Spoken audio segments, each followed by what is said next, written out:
Hey, yo, what's up? It's your boy, Sir, of the 2020 Podcast, LLC. Please say the LLC. Every single time. And today, you are blessed to be in the presence of such fine young men in this room. This is the men's roundtable, the fade to back session. Go and clap it up for yourself. Yeah. Go ahead. Now, some of us you already know, some of us you do not. So I'm just going to allow everybody to introduce themselves, starting with Dream. So you go ahead, tell us what you about, who you with, plug yourself, all that good shit. What's happening, man? It's your boy DJ Big Dream, the Dirty 30 representative, man, with the Souf Got Sumthin to Say podcast. Please say the Souf Got Sumthin to Say. What? Wait a minute. I ain't got nothing else to plug. Rap beef, nigga. He started that shit. He did. When we got the eternal beef, we still got to sprinkle a little crack on. See, brought it back. And to Drake murder, to Kendrick murder Drake, we beat him. All right. And I don't think it's gonna happen, so we beat him, baby. We gonna see. We gonna see, man. Yeah, go ahead. It's your boy Country coming live from the 2020 Podcast LLC. I'm representative of the Souf Got Sumthin to Say, man. We back in the building. Let's get this shit done. Let's go. Yeah. Yo, it's the heavily orchestrated, never duplicated lyrical symphony known as the Eternal One Eternity. Allah, Mr. Everlasting Lyrical Assassin. One half of the safe word. Coming back this evening at 6 p.m. and 1/3 of the Souf Got Sumthin to Say. Let's get it. Yeah. You got me back here. Johnathan, ready for another podcast. Yeah. AJ, I'm a True Fix Auto Specialist. I want to say my first time doing something like this. What did you say? Good. Welcome. What you say again? I appreciate it. What podcast you say again? Oh, I ain't got no podcast. So he just doing another podcast. Oh, okay, my bad. Right. And for me, Tre Vega, the big boss, Baba Yaga, Hamdu Allah, Mr. Racer X himself, the essential man, same thing. All good things are taken podcasts. Originated none greater. And I'm just happy to be here for a second time. He said the Almighty. He called himself Bobby Yaga. Yeah. He used to sit in front of me. The boogeyman. Here. I heard Almighty. I was like, Big boss, Baba Yaga. Alhamdu Allah. You got to Yeah. make sure now. Ayatollah this shit now. So I'm nervous. to those of you that tuned in last night, we had a spectacular session with the ladies. They really turned it out. It was a whole bunch of them. First off, I didn't realize that many got invited. So I want to apologize to my producer. I said like 5, 6 gonna be here. It was like 11. Like it was crazy. We had to double up on mics, but it was really a good turnout. A lot of people, got refreshed, and for them, what I've seen, they got recharged. And I'm trying to do the same thing with us. You know what I'm saying? A lot of us, we have to go out there and we got to fight our wars. I figure for this weekend, we get to chill, recharge, and talk shit. So that's what we about. All right. So to those of you, what you got? I got a question. Yeah. And this ready to pick scab off the room, bro. When you got that many women in the room, bro, it get hectic on. Like the microphones be lit on all over the room. Redlining the entire time. It Bro. get lit. Bro. And then it's scary, bro. so fuck it. It's only 2 on. They outnumbered today. They can't say shit. So look, let me just tell you. Let me just tell you. So one will have a thought, right? And that one would trigger like 3 other conversations, and they will all start talking at the same time, but will all understand each other at the same time. And we lost. And I'm just sitting here like, how in the fuck are they listening and talking at the same time? A couple times I'd be like, hey, y'all talking over each other. Hey. And I want to be careful with that because you don't want to come off like you use your daddy voice in front of a bunch of women. Not a good look. Is poison. You know what I'm saying? But it turned out really good, man. The after conversations was great. We got to eat afterwards, thanks to the chef in charge. No doubt. Man, look, she gave us curried fish, nigga. Fish made me swallow my I'm sorry. My, Your cap. my cap. So I guess we could call you no cap. Yeah, Mm. I'm gonna get you back for that. Let's go. Before the show, I'm gonna get you back for that. Yeah, it's coming back. I'm gonna give you that back. So we got our jars here. Now what we're gonna do, if you watched yesterday, you notice we had 2 different jars. We had the jar of topics and the chaos jar. Dream has demanded we call the jar of topics the sex jar. So it is hereby going to be called the sex jar. All right. And then we got the chaos jar. At any point in time, one of us may take something from that chaos jar. We got to talk about it immediately. The punishment was, I think Danae said, if you don't talk about it, you got to take a shot. I think we should run that same rule. We got liquor? Do we? Because if that's the case, I'm just going to never talk about it so I can get drunk. That's not I'm gonna talk fair. about That's it not while a I'm punishment getting at all. right. I mean, You can do both. Two things can be true at the same time. So let's go ahead and get started. Who wants to go first and not be the bitch? I'm with it. Oh, go ahead. Yeah, I'm Go. going chaos out the gate. Oh shit! Out the You had it here first. Bro, I don't know if you Yeah, got bro, enough- I don't know if you got enough white paper. Ruthless with this. A man is assaulting a woman. What do you do? Who business that is? Who business is that? Bro, that was easy. Who business is? Thank you for coming out tonight. We really appreciate it. I told you some shit in there. I did not expect that response. I didn't. Man, who Some business details is around that, bro? Like, Come on, man. bitch, what you do? Right. That was mine. We need more details. What's going on in the situation? Before I step in, I need to understand your mindset. Did you spit on this thing? Because Rihanna spit on Chris Brown. So at this moment, they engaged in Mortal Kombat. Did she spit on him though? You don't know. You So, can't no, tell. just think about this. Have you ever been spit on? I've been spat on. And that both of y'all have? Mhm. So I've never been spat on. It is a blind rage that comes across you when you're So spat if on. you get spit on, what can kind of self control you? I feel like Buck got self control if he Ain't got never been spat spit on by a woman. by Right. man. If you got spat on, what kind of self control you got? That's equal ground. See, it There's was no accidental. self-control. There's equal ground. Okay. They were just There's going equal off, and ground. the fleck of spit from the corner of the mouth hit my lip, and then I was insulted by that. That's how we fought. That's pretty much what happened. See? Dude was in my face, talk shit. I told him to get out of my face. He kept talking shit. He spit and landed right here. I dislocated his jaw. Simple as that. Well, I damn. feel like that's the necessary action. That's like Bro, first off, I've never been a woman beater. I never will hit a woman. That's never gonna happen. But like you spit on me, I don't know how I'm gonna react. So I can say all of those things are true Mhm. because I've never been spit on. Okay. But like if you spit on me, I don't know what happens after that, bro. That's rough. It's Dream uncharted is scratching territory. over here. He's so Yeah, he- Oh no! You basically you from where I'm from, so we feel almost identical. If I didn't cause the circumstances, so and the reason why I said is I don't really ever try to touch anything domestic. Mm. That'll get you killed quicker than anything, and they end up back together. That's a true story from where I'm from. You know what I mean? My homeboy got killed by a dude. He told the dude I'm gonna beat you up every time I see you, and he did to that dude, and his brother killed him. And his sister still had a baby by the name the baby after him, after the brother now. That's They fucking did. wild. You That's know wild. what I mean? I will hunt the shit out y'all niggas. If Hell I no. didn't cause the circumstance, unless it's just egregious, I try to stay out of it, bro. What you eat don't make me shit. One, I'm at Walmart right here on the ghetto Walmart. I think we call them over Yeah, there. get on Walmart. And I'm just gonna run in and grab me a little bit of baby salad and 2-3 wings. I try not to eat as much. And as I get out, it's a little bitty dude fighting a bigger woman. And they is in the parking lot, you know, right here where you park where the buggies at. They bumping. There's a baby in between them. And that would bother me more than anything than fighting. Fucking. But the baby was right there. I'm like, somebody hit the baby. And like fight, blood flying. And WWF match. I said, I should break this up. No, I'm in Mobile. Mind my business. So I walked slow, but I walked on over. I ain't recording nothing. I was nervous. Right. You know, people die for less than a movie. So I get to the door, and by that time they separate, and the girls just start walking in. She grab her baby by arm, she dragging the baby. She walking toward the door. I hold the door open. I kind of step aside, and the dude took. Let me the dude. He walked. He said, "What, nigga?" I ain't saying nothing. You know, I ain't saying nothing. But then, because I'm scanning people. Yeah. I'm always scanning humans. If they're around me, especially if the violence, I'm scanning. This dude got a gun this goddamn big on that side, bro. I go break the fight and get killed for somebody I don't even know. Yeah, I don't even got nothing to do with it. You feel me? I Now- mean, big old gun right Now now. my folks is crying in Yeah. memorial service of me because I decided that You wanted a salad and some Well, wings. yeah. Find somebody else's business. So I'm walking like, yo, God bless them that one. As I get up to the buggy, they start fighting at the door again, and they go out the front door, get in the car.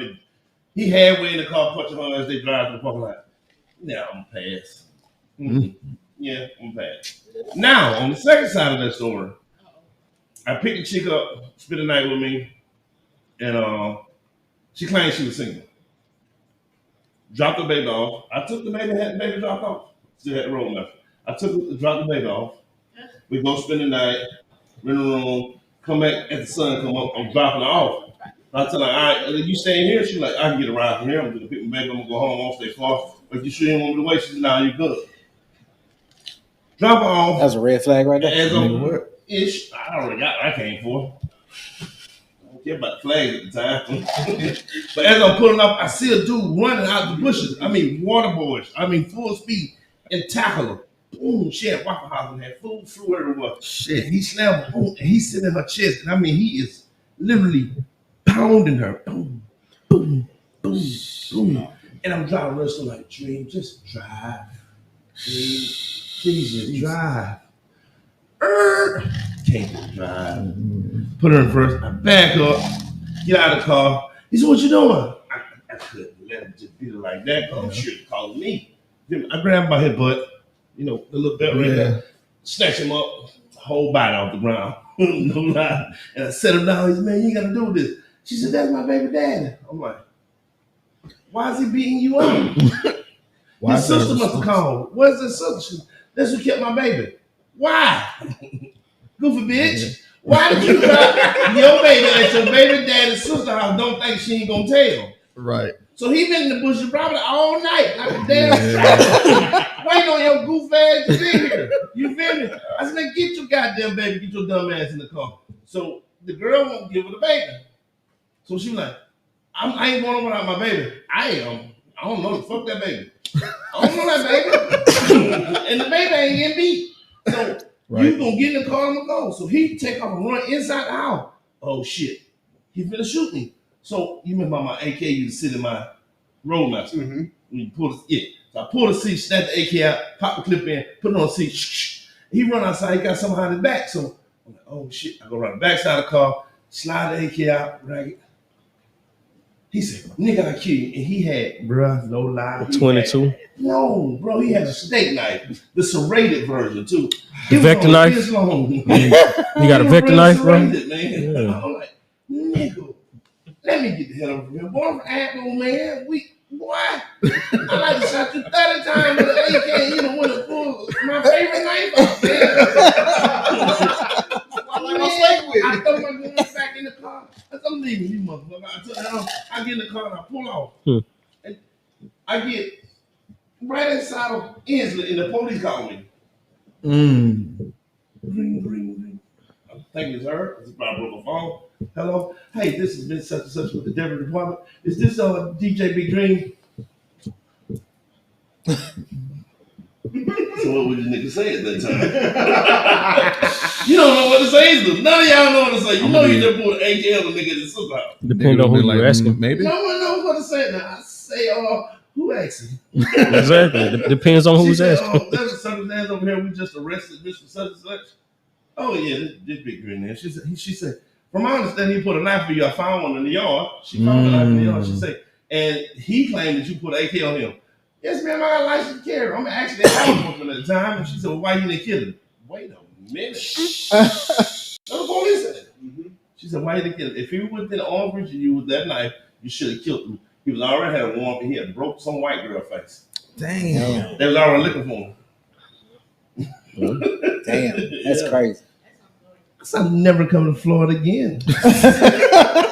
Florida man is from Alabama. It all makes sense. I still don't understand how I could fight that case of me killing her baby daddy at his sister's house. Yeah, that don't sound like a case. With an AK-47. And he got a steak and knife. I'm from Alabama. Florida. You know what I'm saying? And he got a serrated steak knife. The best thing to do, like you said. if it's your sister or your mama, Stay out of it. stay out of it. So anybody want to answer that question? Hey, what y'all doing? What y'all doing? Y'all. Oh no, I'm watching that from a distance. Yeah. I turn back. No, that's just one of them things, bro. Out of sight, out of mind. Oh, we got a difference here. My question on it would also be like, what's the ratio? Like, is it a small dude, a big girl, a big dude, a small girl? Because some people have this complex. Oh, so if I can overpower you, I'm gonna take you out anyway. Yeah, you watching too.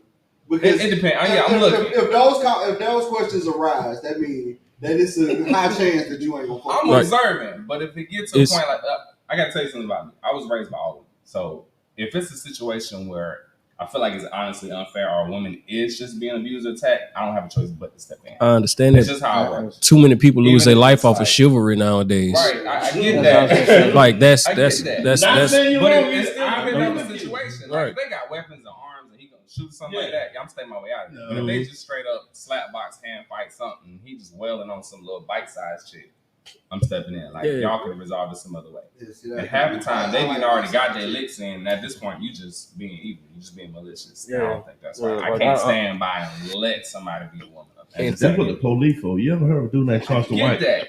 Yeah. But I ain't no punk. That nigga said, Let's not- boy, let's not do police, that. that nigga 911 has Somebody him on gonna speed call dial. the said, do you hear me? Somebody You gonna- hear me? Big 911 Dream got just said Charleston some on shit. speed dial. That's how When I that's how started bad swinging, it it's is. over with. Ain't no, nah, it's over. I said this a long agree. It's a time whole ago. different scenario then. When I hit the age of 33 and I realized that I consistently pay taxes, that means I subscribe to the police. I'm finna use my I subscription. need my services. I'm finna use it. But you can call the police on something they got going on and they end up arresting you for jumping in. Exactly. You can call the police, get yourself Hence locked. why I'm gonna use a fusion what Vegas said. I'm gonna sit back and observe and be like, damn, that's Right. crazy. Oh.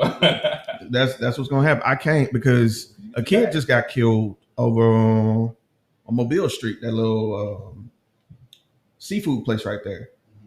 Dude was in line. No, excuse me. A lady was in line. Another lady was behind her. Her boyfriend walks in, skips her. They get to arguing. Random kid, senior in high school. Yeah. Breaks up the fight, Oh, grabs one. They fall out the window. Window shatters. Pulls out a pistol, shoots him in the back. Yep. All he did was break up the fight. Died before he graduated. Exactly. That was my boy. this happened like less than 5 minutes from now. Yeah. Exactly my This boy. happened like- What was this? This was Oh, like it's been a couple of What- years now, I think. Okay, It's so been a year too. I mean, because she just Like- got like charged. she just the like the case just went through. Yeah. She just- yeah. the kid that got killed. It's my next story. Damn. Wild story. Damn. 6 degrees of separation is a motherfucker. Ain't it? Yeah. Boy. Wild story. 'Cause I remember, like, they was my neighbors when I moved in my house. They was my neighbors for the whole time, and like that was the only like relationship I had in my neighborhood. Like I talked to them all the time, and they disappeared one day, and when they showed back up, they tell me about what happened. The kid got killed at a seafood restaurant, Mhm. and I was like, "Man, I'm so sorry to hear that." She moved to Atlanta. I wouldn't be able to stay here either. She moved to Atlanta. His mom moved to Atlanta. Like she come back and forth because of the legal proceedings. She moved to Atlanta. I And was. she, I'm told me, blaming. she was telling me that story, and I was like, "That's crazy! Like, what can happen at a seafood restaurant? I go spring seafood all the time." Bruh.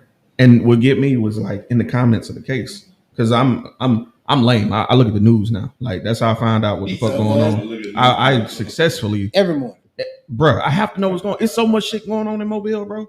You But got know what's going I'm on. reading the That's why I don't comments. look at the news. They like free my cousin, free my cousin, free my cousin. I'm like, what? For Your- what? Your She cousin shot got a nigga in the back who was breaking you up for Yeah. fighting. Yeah. In the back, cuz nah. I mean, you shouldn't shoot a person who's just trying to break up a fight. Right, You but should shoot them nowhere. So They shooting, just- shooting a person mean last resort. right. That's not the case. That's first resort for a lot of young people. though. It is, and from reading portions of the deposition and from what she said to his family was essentially that she made a stupid decision in the heat of the moment that she shouldn't have made because she wasn't aware of the entire situation at Damn. the time. And most folks ain't. She said that essentially what happened was whenever that happened and she felt somebody snatch her, all she saw was the dude because the dude, I guess when they fell through the glass or whatever the case may be, he ended up like grabbing her or something, trying to like balance himself and like pulled her top down or something like that. She got hot headed thinking that the dude snatched her, Oh man. and that's Well, the shooter was a girl. Yeah. Yeah. Even the chicks in Mobile are vicious. Scary. Yeah. Scary. And they killed the dude at Walmart in the wheelchair in Mobile. What? Yeah, it don't matter. The wheelchair, the dude got in the fight, and he killed the dude in the wheelchair. Talking about government? Yeah. Yeah, Ghetto it was at Walmart? the neighborhood Walmart. It Walmart, was bro. Oh, it was two Horrified. dudes. It was two dudes in a wheelchair. It was something like that. No, it was a younger dude that shot the older dude. Well, you know what? For somebody that don't watch the news, bro, he know everything that happened in the city. Wheelchair beef is wild. I'm glad somebody found that Yeah. joke right there. Yeah. I'm like, what are the Bro, they will chances? shoot you for anything. What are the chances? I'm out, bro. I'm out, bro. First off, I'm 6'3", 240, and intimidating, and I know I am. You feel me? To the police, to all white people, and to Vegas. All white. You feel me? So if I go, like the situation I'm talking about, the neighborhood, I mean the ghetto Walmart, the dude was a small, he had to be like 5'5", he killed a hard side. You feel me? If I grab the dude and say, bro, chill, instantly feel intimidated. He gotta do something. Or he feel like he don't, because I'm not gonna harm him. You feel me? But he feel like he got to. I don't even think it's so I'm much out, bro. intimidation. I think it's embarrassed. And I think I'm embarrassed. I'm not gonna do nothing. to him. No. I get that, but I'm saying like people might people might not even be that's exactly that's exactly the point. You feel like a rag doll. You So, let no, them I'm man. out, bro. Bro, I'm out. You want to answer the question? Joe All right, Nathan. don't- Man, I'm just gonna look and call the Oh, police. you didn't know Joe Nathan was coming back. Joe Nathan. Oh, it's already. It's coming back. That's for life. So I mean, and I agree. The whole situation, ain't nobody gonna just yell world star and start. Nah, bro. Oh, No. Dang, me. No, I ain't doing that. Like, yeah. Yeah, I think we all a little I'll more call civilized in the police. hell though. I may holler, hey, the police come. They may stop them. But other than that, Most go people by just my grab their business. phone. You know, I got a gun. that. Bro, I'm gonna go get a bell pepper. I'm gonna get a couple steaks. I'm gonna grab some eggs. I'm gonna grab 2 cartons of berry punch, Tropicana, for $1.50 each. That berry punch do hit. They go hard. I'm gonna grab a can of Pringles because I can't afford 2. That's I ain't some milk, rich. but they need some milk. I ain't rich. He said, I can't afford I'm gonna this. go in, and I'm just gonna go grocery shop. I'm just gonna do what I normally do. Good old mind your business. I get it. I You freaking just get got it. to, DJ. You don't know who got what. And you know what? I ain't trying to be funny, man, but I think like a lot of times, and I mean, I completely understand. You know what I'm saying? Your point It depends on for the what you say, situation. and I understand depending on the And we need situation. more people like you. I think a We're lot. just not those people. I feel you. I think a lot of times, if we always talk about, well, I say we, but I have conversations with people a lot of times about how we live in such a microwave society. We expect everything to be instant, and I feel like even that rolled over into the violence. And I know that sounds crazy, but think about it. Back in the day, you had a disagreement, you scrapped it out with somebody, and then afterwards, y'all fought it out, and then y'all hugged it out. For most cases, you know what I'm saying? Like I done had tips with dudes in the neighborhood that I grew up with. That now every time I see them, I'm like, bro, how your family? You know what I'm saying? Like that's what you did as kids. But a lot of us grew up around men that had better morals that taught us this. I agree. And, And none of us, well, I'm gonna say none of us, the generation that's under us don't have that as much because the kids that are raising kids themselves. And that meant that, like you said, that that mentorship ain't there. Kids these days. I think Right. that's what It got is. me More than messed up. anything. Because I'm still in the mindset of, all right, y'all scrap, you beef it out, you cool, you get over it, y'all move on. Right. And nowadays it ain't like that. Nowadays you just have somebody bad enough, it's all on social media. Everybody mad. Yeah. They fire her. They come back after and try to kill you over Yeah. there. And that's why, and that's the only reason I brought that up, because I think it comes full circle back to we talk about intimidation versus, you know what I'm saying, embarrassment and emasculation. Yeah. And I think 90% of the time that's all it is. We live in that microwave society where everybody is there for clicks and likes and views and shares. And the minute they think they got emasculated on social media, they want revenge. That's terrible. It's most of stupid. these can't feel emasculation. You right. With me, I would have got it. Yeah. Take me like that. Yeah, that's We stupid. spit Man. that shit right there. You got You to, even man. got no gas. Look, You can't roll with us when you know got this a folks grown. out like Look, that. y'all know this a grown man conversation because that's ain't nobody got time for this foolishness. You can't even roll with us. Oh, All right, what we what's the got? comments? Rob said this a little bit ago. He was like, "Dang, I could have invited you, boy, but I'm sure y'all don't want to get canceled fooling with me." Rob, you know I love you, brother. Yo ass, I didn't even think your ass was in town, Rob. He be traveling. Don't he? And the Husky Hokage says, "Listen, I've had something like that happen to me. Stepped in because the chick was getting herself trashed, and she got mad at me and my friends because we beat her boyfriend, and he was the dude hitting her. Damn. Exactly what I Hey, said shout out about to the Husky message. Hakage, man. Yeah, that's my brother. That's the dude right there, bro. Mhm. Yeah, That's my guy. That's what That's I my said guy. about the message. I've seen a dude step in to break the girl and the dude up, and the girl jumped on the dude that stepped in. They double teamed it. It happens, and they will literally fuss, fight, beat this whole scrap out. Yeah. And as soon as it's all over with, they be right back together. Yeah, again. that's Go what I'm home, saying. make up, make a baby, and like Bro, nothing that's happened. terrible. And usually If you somebody hear else. me and get back together, y'all ain't never having Nah. sex no more. I didn't know Every people sex move. session. Y'all ain't hear Get him. her own What he place, get what he away just from said. the mess. Say it Let them again. move in. Say it so the whole room can hear you. I said the moral of the story is just mind your motherfucking business. Period. That's it. Fact. Well, there you have it, ladies and gentlemen. Cost you nothing That's to it. mind your That's business. the cumulative answer there. Drive off real fast. Sincerely, black men.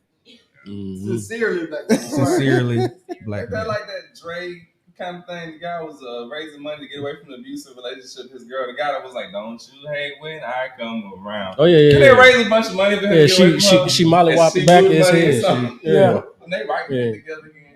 Yeah. Old buddy Wow. from TikTok where he Don't just, you know just when singing I songs he that look she like just Devontae found Smith. nowhere. Yeah, Whooping his ass. that dude. Crying his And they raised ass a bunch off. of money for him to move Popping away, him all through the apartment. and he popped back up, took the money, and he's still with it. He blew all Crazy. behind that too. Crazy. But Yeah. he's a whole dude getting beat up by a chick too. On live, bro. She was chin chasing. I'm not gonna lie, her form was pretty cool though. Yeah, she had a go see her. She was is what? pretty cool. Like she was following through, like turning with the swing, like Body. middle. She followed Training through. was there. She gave him hippo She knew something, bro. She knew something. Yeah, she knew he wasn't gonna fight back. That's what it. You know what? He started You know doing club what? promotions You're right. and shit after that I too. think you're Like right. he was getting a little bag off of his domestic abuse. He was getting promotions and Like he was doing club. He was like hosting club events and all type of stuff. He blew all everything. Dre was up there. That's the only reason I remember this. When he bought some chains and stuff, he became a rap after that. Yeah, He started rap. he started buying That's pistols. famous. and You get everything. famous from I getting saw your that. ass whooped. That's wild. Somebody else hit the sex jar, the chaos jar. One of y'all. You know what I'm saying? Yeah, You on deck? I already know where you going chaos. Man, it's ammo, bro. We in here. This Yeah. animal. The third, I should my boy. have brought the bottle in here.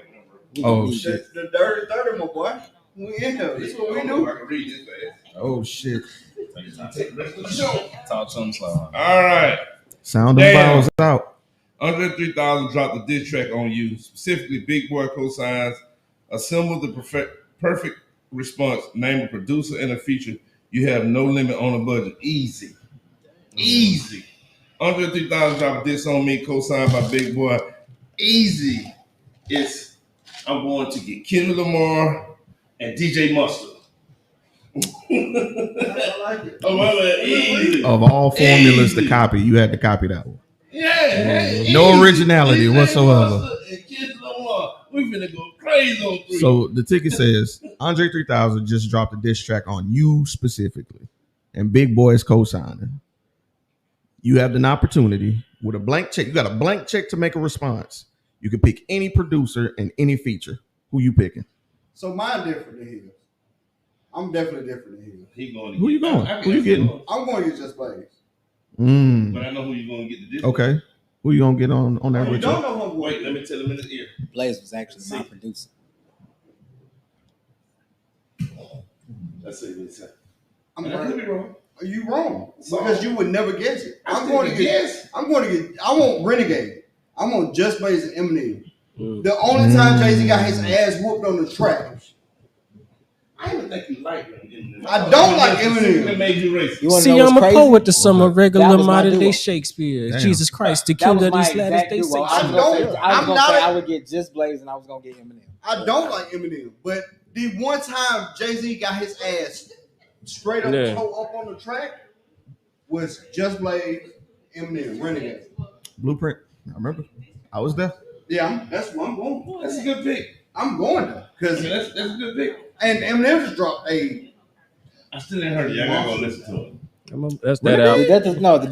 Eminem is out. The death of Slim Oh, Shady. the They new say one? he the old Slim Shady on this. Yeah. The Oh, you scheming wasn't is on there. that. You wasn't on The that. scheming and the wordplay is definitely But there. that's always there. But Yeah. he said it wasn't that And sure enough, like the last album he had dropped, he was just mad at the world. Mm-hmm. He said one quite like that. This was more like he mad at himself. This was more That's exactly what it That's was. exactly what it is. He I tried want to hear that. I just ain't had to listen to it yet. Well, we can skip I've been on the Childish album. No. Well, you gotta pick another since he stole yours. How about that? Ain't fair because he took mine too. I was saying, Gotta go again then. but I got a stupid reason for picking the second one. I just went go ahead. Give me Dre for the beat. Okay. Strong. Give me Dre for the beat. And give me Cole for the feature. Ooh. Dre for Dr. Dre for the beat. Dre and J. Cole for the feature. Okay. Yeah, with Cole, J. Cole ain't gonna diss nobody though. But No. That's because he stepped away from this because it was gonna get Okay, come on this. Let's not forget he came at Kanye. Is still that nigga, bro. Don't trip. Now, mind you, false prophets is a real thing. Yeah. Cole still that nigga. A real track. But I don't know if he gonna be a real diss track. Bro, false prophets is a real thing, bro. Shut the fuck up and die slowly. I still don't think Cole. I don't think He was dissing a Kanye that was just like out of his prime. to get nasty. Have you heard of false prophets? Of course. Well, that's okay. why you can shut the fuck up and die slowly. That explains a lot. It's about Kanye and Wale. What's up? One False song. Prophet. Yeah. The song was called False Prophet. Yeah, that's what I'm saying. Murder. It's And he wasn't dissing, he was preaching. he was just like, I expect better from niggas like this. But see, that's exactly my point. But however, the question says they dissed you specifically. Right. If you talk about me as an artist, the person that I am in the lane that I'm in, if I ended up in a diss track, especially with somebody like 3 Stacks and Big Boy, I'm gonna find somebody in that lane. Cole is in that lane. He's more definitely that. So I mean, it is what it is. That's true on that. That's true. Because you lose if you don't have that. That's it. I'm gonna choose myself for one.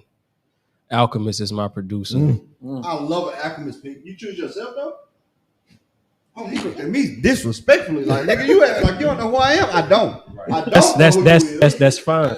But I love the tell me mystique. something. Then Tell me ain't your boy say I love the mystique? I love it. Okay. Tell me something. I like the academics pick. I just ain't heard you rap. Oh, I'm done. I'm just I saying. didn't say you couldn't. I didn't say you said I couldn't. I'm just saying that like you picked you. this. Oh yeah, I'm gonna tell you the best rap I've heard in this room name is Eterniti. And he'll tell you. And I understand this. I haven't And heard he- you rap. He got. We did a tour together. I haven't I heard. do gotta ask this question though. I haven't heard you rap. This ain't about me rapping. In the room is Eterniti. To you. No, it's a nigga who ain't heard nobody else. That's what I'm saying. I ain't gonna So, go that rabbit hole. You pick yourself as strong to me. I respect that. I love it. You think I'm dissing? I'm not. I'm not here to. love it. I ain't And freestyling. I really love the Alchemist people. Yeah, Alchemist is one, bro. Alchemist did a masterpiece of mistakes with. I get that. With what's my boy name, man? Monday, nigga. Monday, nigga. What's his name? Freddie Gibbs. He did a masterpiece with Freddie. I'm about Alfredo. Alfredo, Yeah, and Fetty. Rihanna. Yeah. I love Alchemist. And since you mentioned Freddie Gibbs, a person riding with me is Benny, Okay. and I'm actually on the Benny the Butcher mixtape.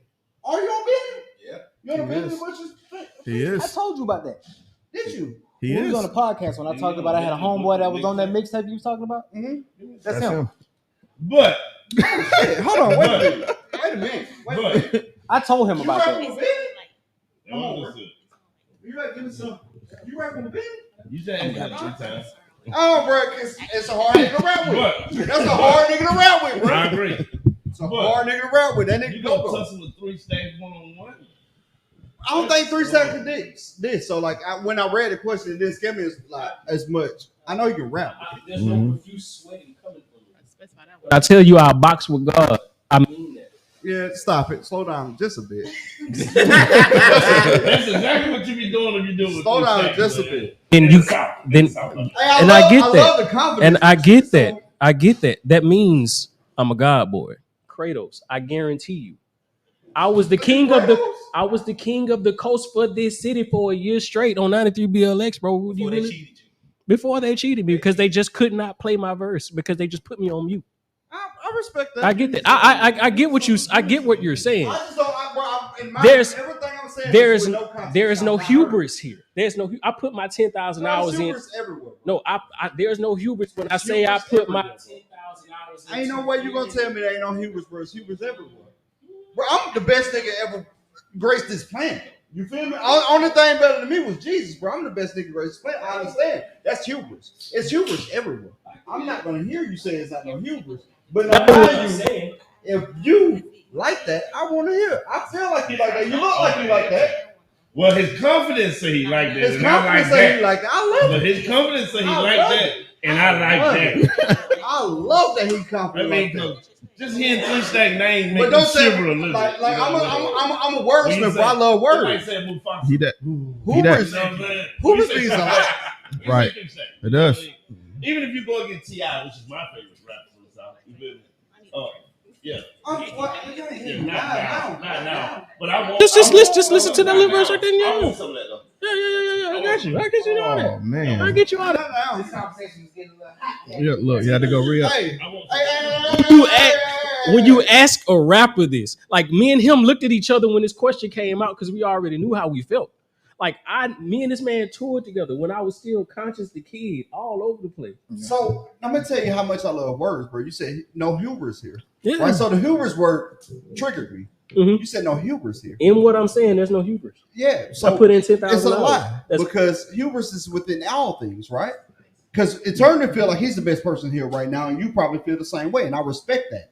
But hubris is a thing, bro. We all got it, bro. I'm the greatest thing that graced this earth since Jesus Christ. There's a But guess what? contrast between competence and confidence. But you saying no hubris, where hubris means something.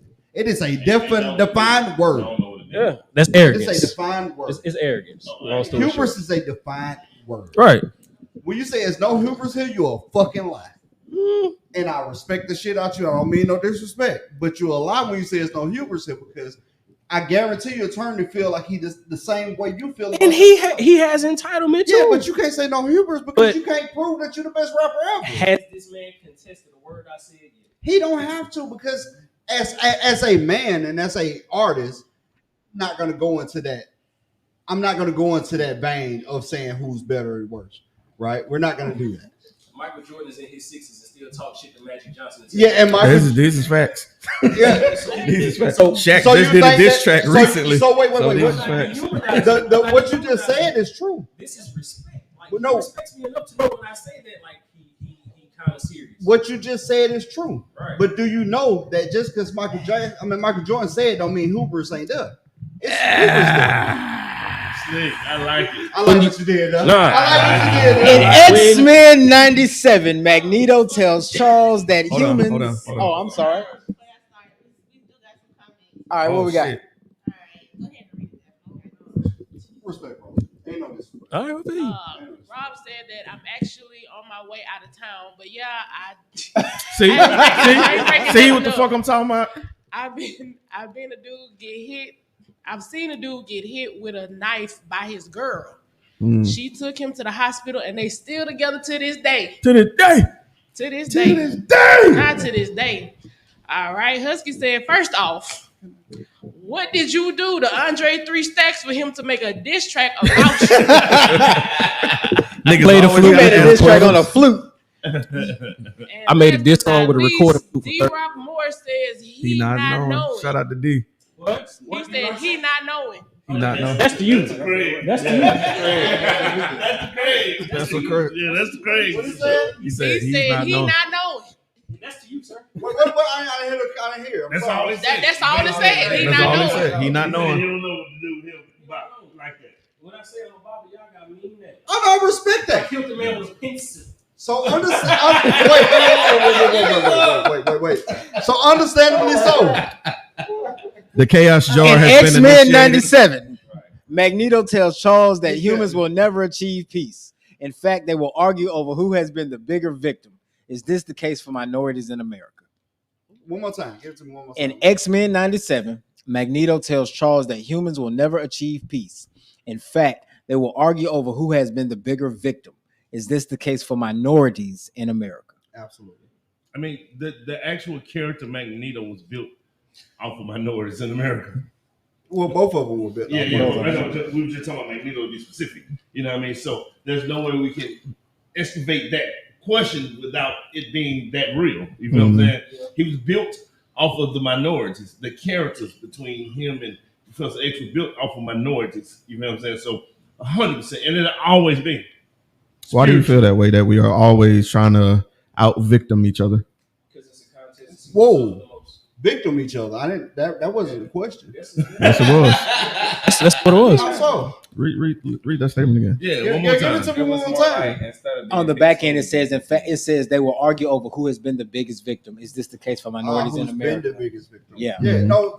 And oh man, that's hard. Think about you people. Yeah. People is the perfect conversation. If we talk about Lamastad, they'll talk about the Holocaust, and it's just going to be an ever-ending cycle of who suffered. Right. And so on the strength of that is, I got put in gas chambers. I got whipped. I got raped. My family got killed. So it's we've got so much trauma between not just these events between us and them, but social media shows us all the time that we get more empathy than we do get support, because that's what most people do nowadays is just tell them how their struggle is. And I'm not trying to disperse anybody's struggle because everybody goes through their own individuality. However, it does come to a particular point to where if I am speaking with a Jewish person, they will automatically say, well, Hitler did my family like this. And then I could easily say, Andrew Jackson did my family like this, but it'll never not end, because one, we didn't get reparations, and I don't, care too much about that. As far as I will never get it. That's not me being institution. It's still on the strength of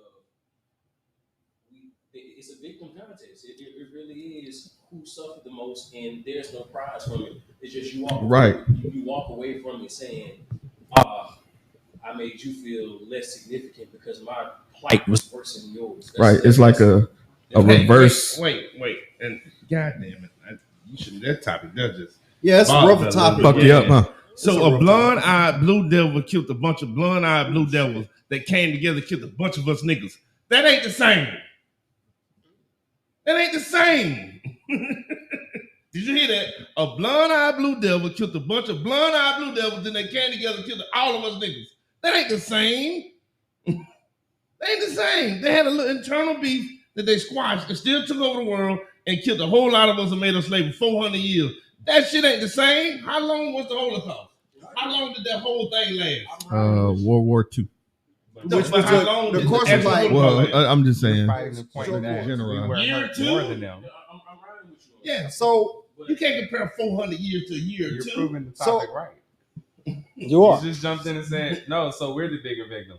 None of this other stuff. That's what I was just about to say. You just fell into the question. Continue to push victimism over peace. And what have you won? Right. Yeah. You just proved the topic. So you said something that I felt like was a key word there. You said restitution.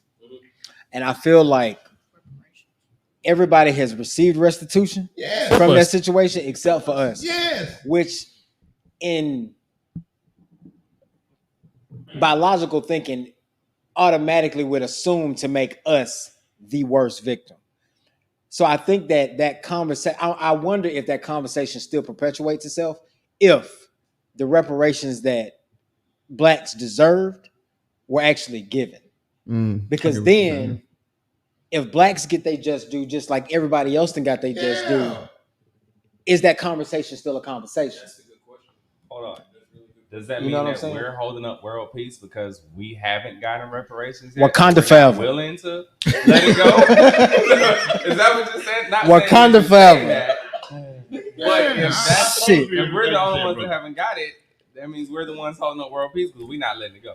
I won't say we're holding up world peace, but we're making our plight known and we're not being quiet about it. Right.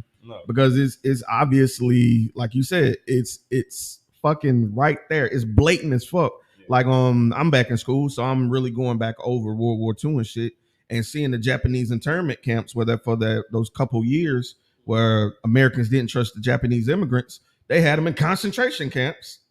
So when it was over, the next president was like, "Hey, slide them niggas 20,000 a piece and let's go shake hands with them."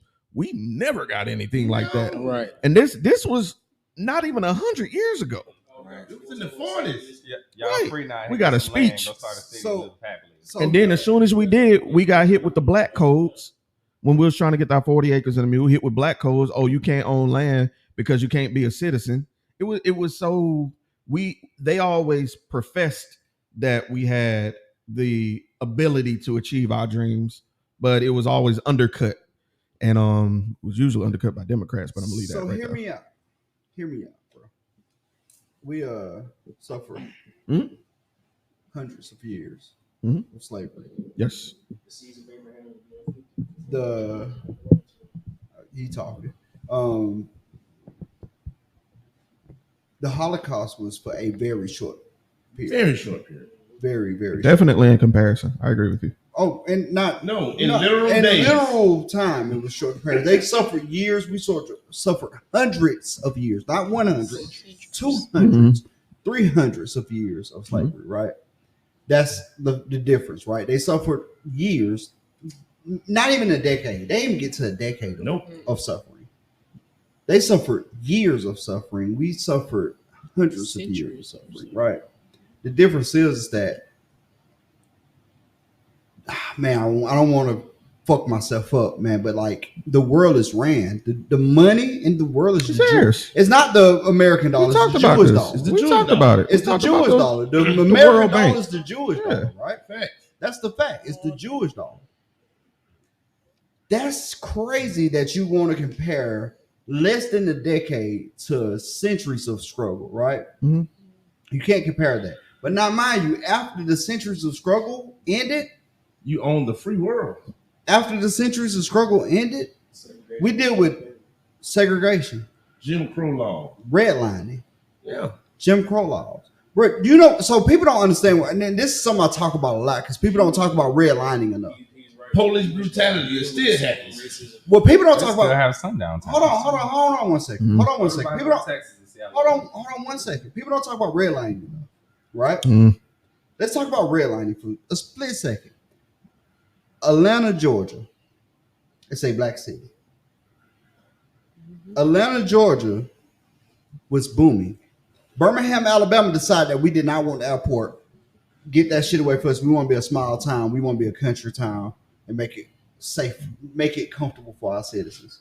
Atlanta, Georgia was the second choice to put the international airport. That's what ATL is, right? Right. When you put an international airport somewhere, you put population there. There's Mhm. no way around it. Population Absolutely. is coming because it's travel available, right? Birmingham, Alabama turned that down. That happened in Atlanta, who was majority black the entire time. They started building suburbs. So redlining was, hey, houses was $6,000. The most successful people in the country, and in Atlanta, was black people. They can afford $6,000 homes. But guess what? Redlining said that, hey, look, we're building these suburbs. Two rules. You can't buy it as a black person. You can't resell it to a black person. This is a natural fact. You cannot buy it as a black person or resell to a black person. So although Atlanta was majority black, the home ownership was the small percentage of whites that lived there, right? Mhm. So that don't sound like a lot. But what happens is you go 40 years from now, all those white people that bought those $6,000 homes, they're worth $400,000 now. Mm-hmm. Mhm. So now, when my kid decided he wanted to do something special and he needed a little capital, I could take a second mortgage in my house to give my son $100,000, $200,000 for them to do that. Black people wasn't able to do that because redlining limited our, not our finances, our wealth. Atlanta's it's the blackest city in America. Mhm. But our wealth was limited in the blackest city in America. So therefore, I can't own 3 homes. And now, mind you, you're talking about the 60s. As a successful black man in America, I could own 3 of those homes. I can spend $18,000 and own 3 of those homes. Those homes right now, on average, worth $450,000 today. Shit. If I own 4 of them, the math is quick. I got you $1.35 million in equity. and I can give this. I can take a second mortgage and allow my kids to build businesses, right? But that wasn't allowed to us because of redlining. Bro, in 1967, it was a law passed to stop redlining. You don't understand, bro. Like, it was a law passed to sign redlining. Wells Fargo was the main corporate. Yeah. So the law passed to stop redlining. Now, mind you, redlining still exists to this day, but they do a convertible, right? It's not as they don't do it as blatantly as they did in Atlanta, but Atlanta was probably 80% black. And the Atlanta black man and woman can afford those homes, but they wouldn't sell them to them. And that kills generational wealth. So therefore, bro, fuck slavery. We need reparations just off the fact that you didn't even allow us to build wealth. After you killed slavery, we still couldn't build wealth. We still couldn't accumulate wealth because land is the only thing that accumulates wealth, bro. You can buy as much gold and diamonds as you fucking want to, bro. It's minuscule when it comes to wealth. But owning a piece of the earth is wealth. I own a piece of earth right now. Since I bought my house, it's worth triple. Right now. That's wealth. Real quick, jump on your same topic. I'm gonna just spin off what he said. First, I'm gonna tell you what I heard Ray Kroc say in an interview a long time ago. When they said, Ray Kroc, you're one of the most successful men on earth, you own McDonald's. I mean, that's amazing. You own the Big Mac and the best fries. He said, you think that's what I own? No. I own the most high-end retail locations on earth. He own land. Bro, so the McDonald's Corporation. If he take all McDonald's off earth, he own more high-end retail than anybody on earth. Because you'll never find a McDonald's in the middle of a hood. The McDonald's That's Corporation. crazy. You can find one in the middle of the hood. Well, I mean, I'm just using that as an example. I was gonna say it's one in the middle of the hood here. The McDonald's Corporation does not make their money from McDonald's. They make their money from land. Yeah. But, so to go on to that. Red, I'm gonna ask you a question. How many, and I could be wrong, so I'm asking, on this whole earth, especially the United States, how many hoods are near an ocean? Oh, no, man. You know why? Because gentrification. Damn right. Water is its own economy. I got a question. We've never been able to own it. So you want me to tell you some crazy? Well, go ahead and ask your question. I got a real question. Go ahead. In this man's panel, how many of us own a piece of earth? I do not. 1, 2, 3, 4, 5. I got some smart money on Tennessee. And we say we own it, but we had to pay taxes on it every year. Exactly. We pay taxes. We pay taxes on everything. You pay. That's a whole. So other if I conversation. paid for something in its entirety, You tax me why on I the gotta money. pay you to keep it? You tax me on the money I make. do I You tax really me on own the it? land that I have. You tax me on the stuff that I buy. You like how you tax me for the stuff that I buy and tax me on the money that I make to pay for the stuff that I buy. I think it's fucking hilarious. Well, not hilarious, but it's just crazy to have a death tax. Like, you can't even die for free. Can't even die. Insane. Bro, think about that, bro. That's Like, crazy so, as fuck. This is an older room, right? Mhm. And we got 5 people in this older room that own land. This room is probably 35 on average. What's your age, bro? 33. What's your age? Okay, so I'll be 37. 37. Mark, I know how you are. How are you? 35. And he old as fuck. So, oh yeah, I'm normally the oldest one in the room. Welcome, bitch. Anyway, And by a bit, too. How old are you, baby? the average in this room is 35 and up. We own land, but if you ask the same question to it's 1, 2, 3, 4, 5, 6, 7. If you ask the same question to 5 white men in their 20s, their early 20s, 325, Wait, it'll be 8 out of 8. 1, 2, 3, 4, 5, 6, 7. 1, 2, 3, 4, 5, 6, 7 people in here, right? Mm-hmm. If you had the same thing in the same race, I mean, with a white race and the same age bracket, there would be about 14 properties in here. Yeah, yeah, you're right. Yeah, You're right. It'll double. They own double. That's the difference. You know, the crazy thing about it is you talking about like how many hoods near the oceans. That's why hoods ain't near the oceans, because of gentrification. You know why I can answer that? You know why I can answer that? Shit happening right here. Yeah, right now. It's happening right now. Water's own economy, bro. I get phone calls every other day for one of my properties. I refuse to sell. I refuse to sell. I refuse to sell because of the fact that, like you said, the one thing that they ain't making no more of is land. Right. They ain't making no more land. Actually, is they're actually building islands, so ish. You inland get what I'm is saying. what he means. Inland. Yeah. You know, they ain't building That's no useless more land. land. So like, them lands wash away. so with that being said, don't like, feed into that. That land wash away. but what I'm saying is, but like legit, bro, like if you own property, and I'm telling you now, if you black and you own property, especially south of 10, south of 65, brother, hold on to it. Oh yeah. Hold on to it. Because guess what? They were All that stuff, all all that stuff that you gotta think about this. Sims used to be heavily white populated. Mm-hmm. And all that area in West Mobile, that's what everybody wanted to go to. So every time when you growing up and you black, you know what? They say everybody in the hood live downtown. So what everybody want to do? Move to West Mobile. Now everybody then kind of elevated. They move to West Mobile. You know what they do? They clear out the projects. Yep. Mm-hmm. Roger Williams don't exist no more. Technically, Orange Grove don't exist no more. And they ain't just in Mobile. These That's are communities. But I know that. But what I'm saying is, but you think about just 7 to 10 years ago, when we could have had the Dave and Buster's before New Orleans. The same thing you talking about Birmingham in the airport. We could have had a Dave and Buster's. We could have had that Top Golf been here. We had options to that cruise ship was the start of everything. And we had so many opportunities to do stuff, but old money in this city didn't want new stuff in it. But now you got McGowan Park and we got the Top Golf. Now they're building the Dave and Buster's. Now y'all building waterways downtown. Now y'all want to redo the Civic Center that's needed repair for 20-something years. Now they redoing the waterfront on the convention center. Something is about to happen. You know what happened? I can tell you what happened. We supposed to have Remington and Theodore. Mm-hmm. They blocked Remington for Theodore. Remington was like, fuck it, we're building Huntsville. Huntsville is now the biggest city in the state. Mm-hmm. The biggest population in the state. Yep. And then everybody took notice. They go, oh shit, Huntsville, which was like number 5. Yep. Now you're the biggest. Everybody took notice. Mobile went and expanded. Oh, we got to grow. We're number 2. Mm-hmm.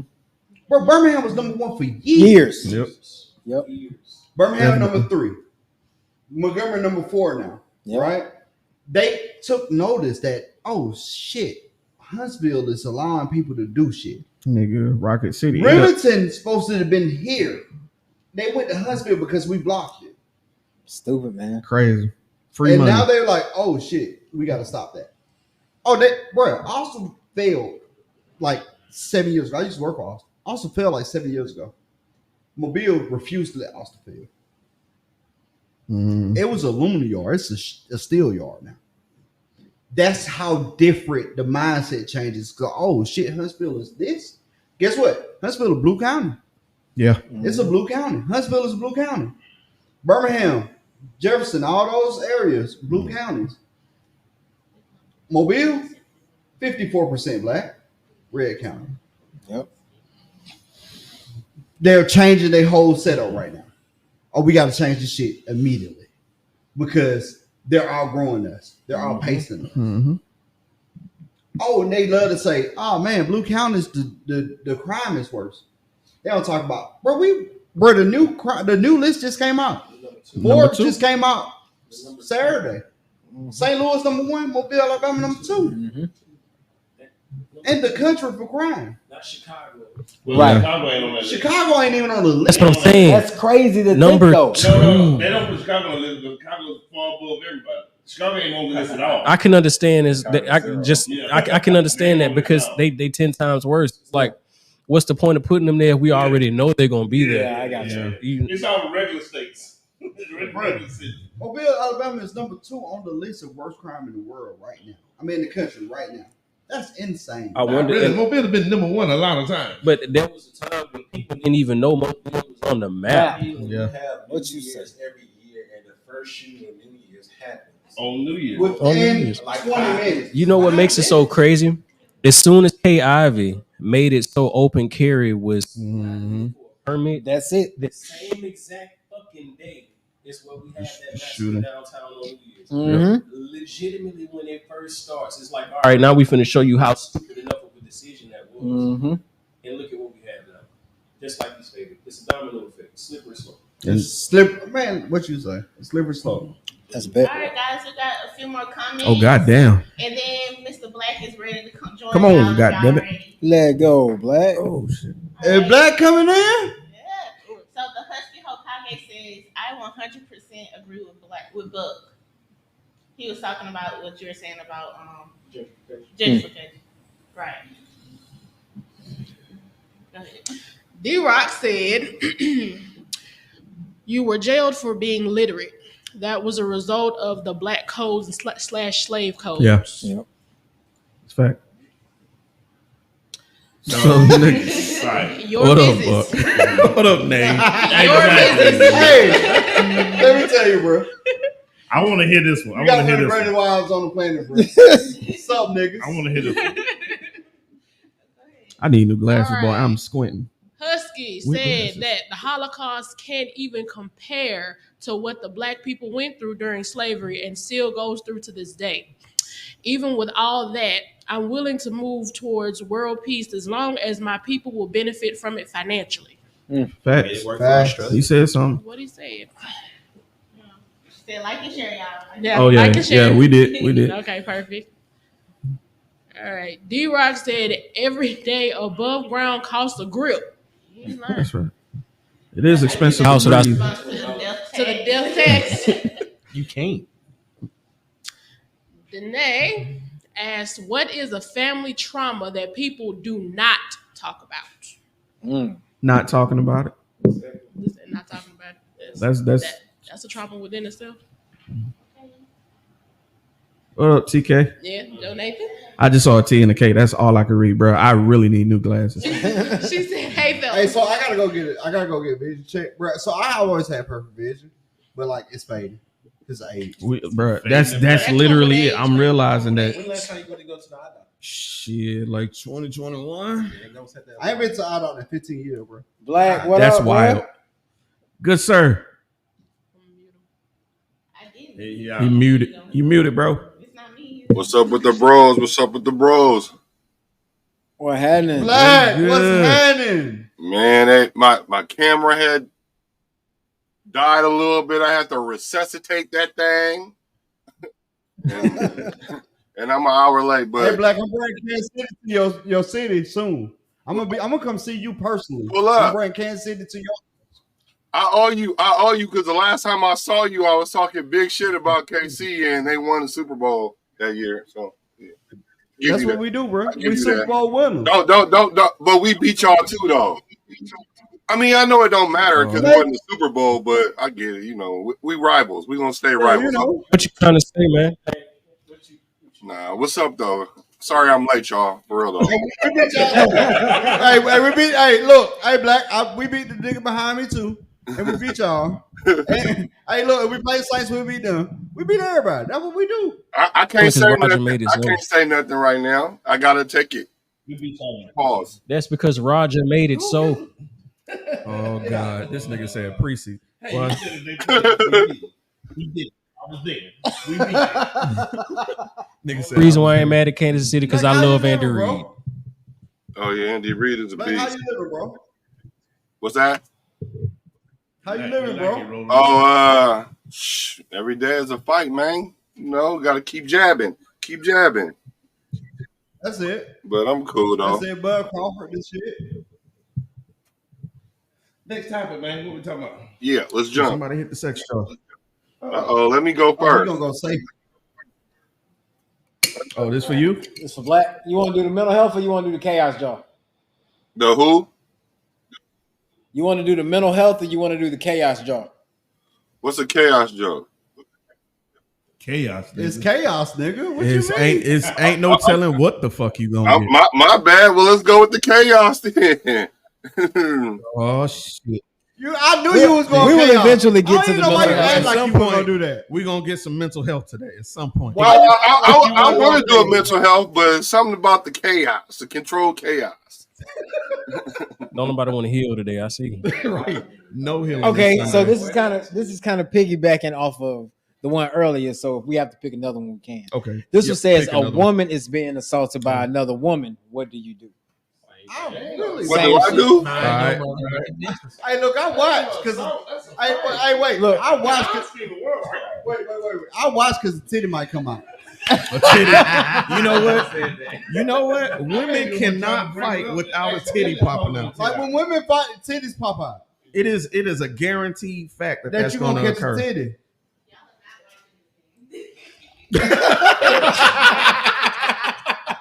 I put the camera up there. I get it. I'm the only man at home, look. I'm trying to break them up, but they sure keep popping up every time I break them up. Yep. Somebody get the other one for me. You know, it's real important that cameraman for a woman's fight stay on point, you know, because you know we would hate to miss something. I ain't talking about the lefts and rights, though. And every girl that fight at the club never wear panties. Woo! They don't. Nigga. You're right. Some of them need to. Some of them do. You're right about that. All right, let me do a mental health one. Let me do the mental health one. I kicked off the mental health one. Let me do a mental health one. All right. So the first question, the first topic we got from the mental health jar says, I experience the most disappointment when. Blank. You know what? And the thing about mental health is it has a lot to do with how you approach things, and this is probably not a good thing. It's like when you expect things out of people around you, right? You might expect things, but they might not even know too. So it might be unfair, but it's disappointing when you think people that know you, and when you say I'm good, they should kind of know that something might not be good with that person. You know what I'm saying? And I'm not putting the blame on anybody. I'm just saying it's the toughest then, because I ain't gonna even lie. I had like an episode, maybe like, I don't know, maybe like 2, 3. When was my son's birthday? The 18th. So I had an episode, right? And it's crazy because you want people to be there, and then sometimes it don't be nobody there. But then sometimes that's when you can have your breakthrough, because I swear I had a breakthrough and it hit me like lightning. I never experienced anything like it before. But I think that's probably the most difficult thing, when you hope that people, that's probably more what it is. You hope that people kind of understand to help you get over what it is that you're going through, because sometimes you can't verbalize it, no matter how good you articulate yourself. Yeah. So you just be a prisoner of the moment. So that might be the hardest thing. So I would just suggest that sometimes we might want to prod a little bit more with your folks. Maybe not like people you don't know like that, but your folks. Y'all mind if I piggyback off of him? It says, I experienced the most disappointment when, and then it's blank. So I want to piggyback off of what Black's saying, because what I got to say is kind of similar, but I think I experienced the most disappointment when I expect me out of other people. Okay. So it's one thing to expect, it's one thing to expect somebody to do something, but I think a lot of the times, it's the golden rule. We treat others how we want to be treated. And we are disappointed when the people that we show up for don't show up for us, because we expect those people to be there because I will be there for you. You know what I'm saying? So I think that in a lot of cases, that and unfortunately that's kind of like self-sabotage, is self-inflicted, because mentally that's where we are. We think that, okay, if I do good by people, people do good by me. Everybody don't think like you. Everybody don't have the same heart as you. So I mean what it boils down to is that I think that if you expect you out of you, but you have to treat everything kind of like an experience. I live life as an experience. Like, things aren't happening necessarily to me, they're happening for me. You know what I mean? So if you I kind of have to marginalize that at times, and a lot of times we sacrifice our own mental health by doing so. And so I think that that's something that you have to clear out. Like, you got to stop expecting you from other people, because if you do, you'll set yourself up for disappointment every time. Can I pick it back off you? And I'm gonna go after you. Okay. So exactly, that's my biggest gripe in life, bro. Dependability, bro. Dependability. I'm one of the most dependable dudes you ever meet in your life, bro. If you call me, and Dream says this, if you call me, no matter what's going on, man, I'll stop what I'm doing. If it's possible, I'm gonna stop what I'm doing. I'm gonna come make sure that everything's good. Bro, it's the most hurtful thing for me to like ask a simple question and you can't deliver on that. And it like to the point where like it really tears a part of my core, right? Like great example. I've had something that happened recently in my life where I asked somebody to like, hey man, can you do this for me? Because I can't do it right now. I didn't ask you to do it right now. You feel me? I asked because you do it. Just tell me the time frame you can do it back in, right? If whatever I ask you, could tell me the time frame. Or I get it later tonight, or I get it tomorrow morning. Fine, perfectly fine. But can you do it? But the response was, I can't do it right now. Which means it sounds like you don't even want to do it. You know what I mean? You know what I'm saying? Like, bro, I personally care about my people that's close to me so much that there's been times that I've sacrificed myself, my relationships, my well-being to make sure that I could do something that needed to be done at that very moment, right then and there. When that's not reciprocated, it's hurtful. To the point where like people be like, bro, I've been, bro. So I'm giving you an insight, bro. I'm gone for 20 days at a time. That's why I'm on my podcast for 3 weeks. I'm going for 20 days at a time. I'm home for 8 days, right? When I'm gone, bro, I gotta depend on somebody else to go do this for me, do that for me, right? Yeah. Like nothing serious. Like a hurricane hit my house, bro. Ain't nothing you can do about it. The house gone. Yeah, you feel me? But like I if I call you and say, hey, could you do this for me? And you be like, okay, thank you. Because on the other side of that is that not even this extreme. Like, bro, I was 15 hours away. You feel me? It's in Wisconsin. White dairy country. Right? Mm-hmm. So what was that? Bro, I called Dream and said, hey, bro, when y'all left the podcast and like acting still on, can you go make sure that it's not causing damage to my floor? He's like, yeah, I'll take care of that. No questions asked, nothing. Bro, an hour later, Dream was at my house. My doorbell went off. He was there checking. That's important to me, right? Because Dream know that he could call me and say, hey, look, my daughter is broke down on Cottage Hill. She may need a jump. Can you go do it right now on the way? Did I not? That's importance, right? I'm not going to call you and ask you for something that's not important.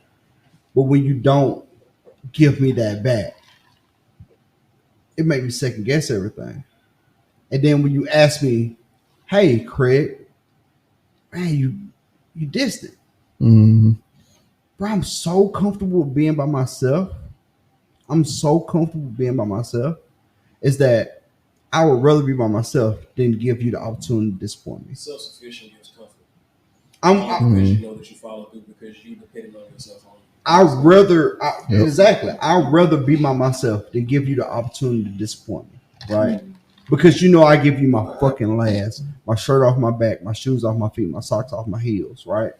I give you everything I got to make sure that my people is good. But if I ask you for the same and you can't do that, it's a heavy disappointment. It's a heavy disappointment. It hurts me deeper than anything else. Right? It's probably one of my deepest struggles. That's hurtful to me. So therefore, when people be like, man, I ain't seeing you. Bro, you've been home for 7 days. I ain't seeing you. That's why. Because if you see me and I come to spend time with you, what happens when you ain't there? I got to look at you different. And I don't want to do that. I understand that. I'm very much the same way. But I challenge you not necessarily to change that mindset, but change the perspective a little bit. Everybody is the main character of their own story.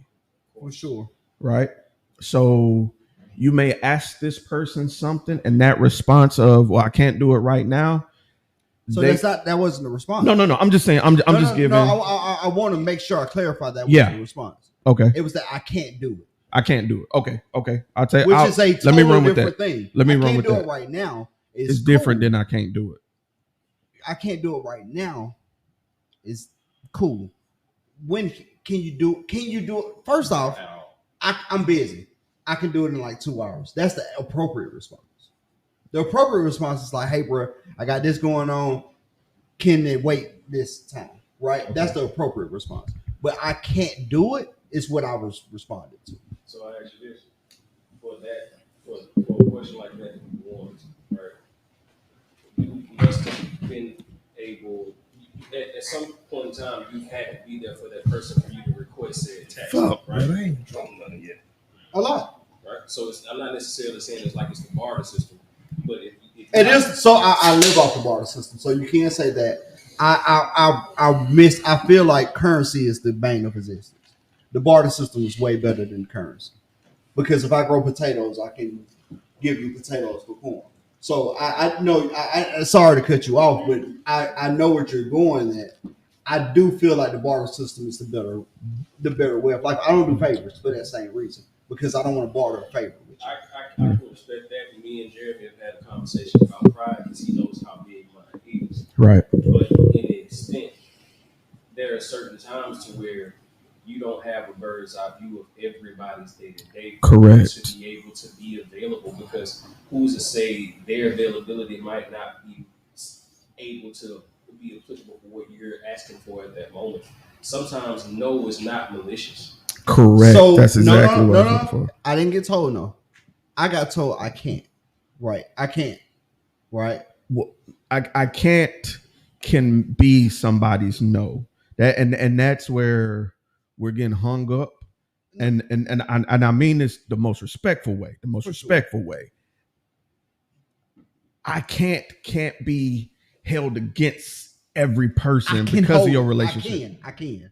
I fucking can. Man, drop everything you doing. Craig's in trouble. We need you to come right now. That's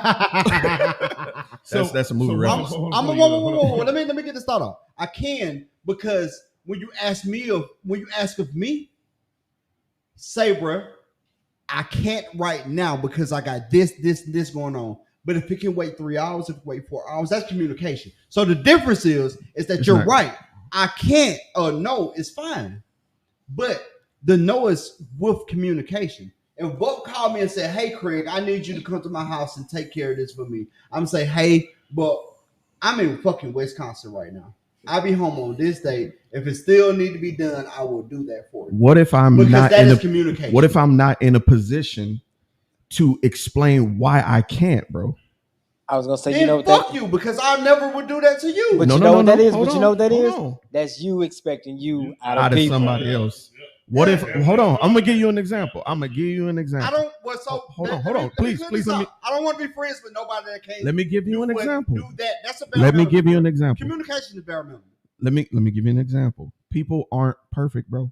No, people aren't, and I'm okay with you being imperfect. But just know that if you expect that out of me, I'm gonna expect it out of you. That's what niggas expect out of me. If you move the bar, that's perfectly fine. Niggas expect that out of me. Well, set your boundary from the jump. Set your boundary from the jump. But my boundaries is set. I'm not. You just said no. You just said. But country, you just said. You know the way we work. I'm gonna give you the shirt off my back. Woo, woo, woo, woo, woo. I don't want everybody your shirt, don't. I don't want your shirt. I'm a hustler, bro. I don't need your shirt. I understand, bro. I understand. Need your shirt. And I'm coming out. What I need from you is for if I that tell nigga will not. I'm telling you, I'm passionate about this shit. I know it, and I love you, brother. It really hurts me. I love you, bro. It really hurts me, bro. Like I know if you call me, Dream have called me on many times because it's my dog. My most dependable nigga on the planet, bro. I have nobody more dependable than this dude sitting beside me. And I do not agree with a lot of his bro. So you say that. But it's never been a time that I have not called you in a time of need.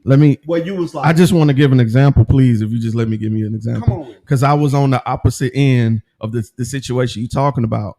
My brother Wyatt, one of my best motherfucking friend, going through a divorce, and we have these powwows where he's venting, right? I told him, anytime you call me, we can talk, right? Anytime you call me, you can talk. One particular time he called me, I'm in the hospital finding out my mom got an incurable disease that's taking out her kidneys. I was not emotionally available for a conversation that moment.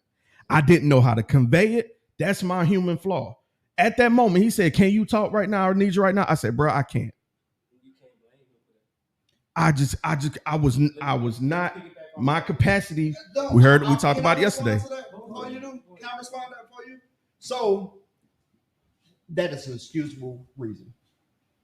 That's a 100% excusable reason, bro. If I may feel some kind of way at the time and place, I may feel some kind of way, but because you are my dog, and to mind you, I won't not be your dog because you couldn't be there for me when I needed you. Can I mind you, I don't never need niggas. First off, let's start there. I never need niggas, bro. Okay. I'm not that nigga, bro. I'm a 100% self-sustained nigga. Yes, I don't hardly ever need niggas in my life. I hardly ever need niggas, bro. But if I call you, I can't. I'm calling you for a reason. I'm calling you for a reason, bro. I don't ask for petty shit, bro. Right. When I called you, it's because I had no other choice. I feel you. You feel me? And if you tell me that you're not available, I may feel some kind of way at that time. But I would never say that you can't be my nigga because of that. We gonna have a conversation after you gonna tell me that, bro. This is what was going on. I'm gonna be like, shit, bro. Now, in all fairness, you didn't say that to begin with. God. I just want to say that because life I just is want to so mention. short-sighted, right? I know. That's all I'm saying is there are, given the scenario you gave, there are scenarios that fit the other person's perspective. That's all I'm saying, bro. So with that being said, I didn't give you the entirety, right? I did give you the entirety. And Eterniti, you know this from me from the short time you know me. This I didn't give you the entirety, bro. But the entirety of it is that probably never asked a nigga to give me more than they could. But that's also three sides to the same story. Your side, his side, and the truth. For sure. Perception is in the eye of the beholder, and I give you this for a prime example. My dad was on his deathbed. Mm-hmm. My aunt called me and said, "Hey, can you help me bury her dog?" Mm-hmm. I didn't even tell her what I was doing because I was in the hospital grieving. And because I told her I wouldn't be able to do it, now I'm the bane of existence.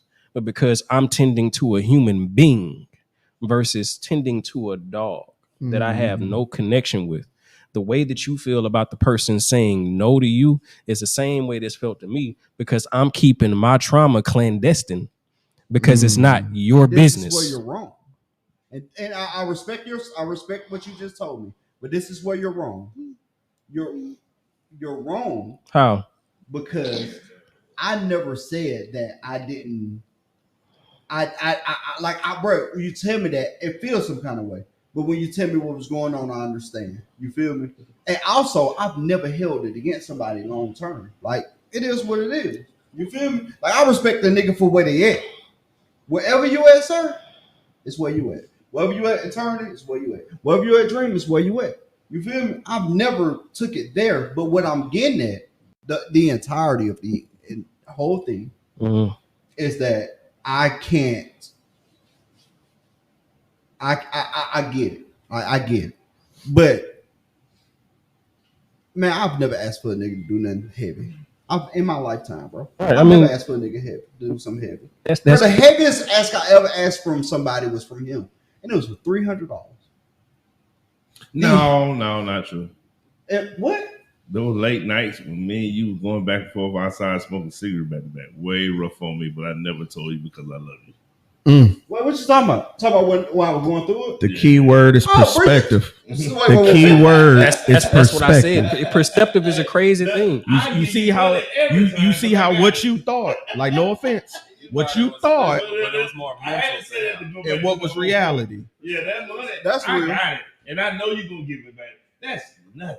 You can literally have my last dollar in my bank account. But I was tired as hell some of the nights. He didn't have the capacity at that time. You are my brother, so I'm gonna sit out here and we're gonna hit the whole thing through. And you done seen me literally doze out in front of you them nights. So wait. So now to put some context on what he's talking about, because he gave you the light version. Those nights that I was out there with him and smoking cigarettes back to back, I was gonna kill myself that night. And that's why I never left. There was nights I was gonna kill myself, bro. I never left. You feel me? No matter how I understand that may have been heavier. And But that was bro, way if rough you on ain't me. there for that, you ain't my friend ever. Do you understand the difference? Yeah. If you ain't there for that, you can never be my friend. And that's the thing. That's a normal factor that he was helping you cope with, right? If you would have called me and I'm dealing with something that's of a loss of a parent, but it's not my business to tell you right now because it's still in its tentative stages. If I'm telling you no because I'm grieving over my mama passing or my daddy passing, which both have passed at this particular point, it's not my job to tell you because you right now can't understand what I'm going through, even if you dealt with it. I have a friend who mama passed before mine, and I called her and I said, "Why you didn't tell me mama passed? I would have sent something your way.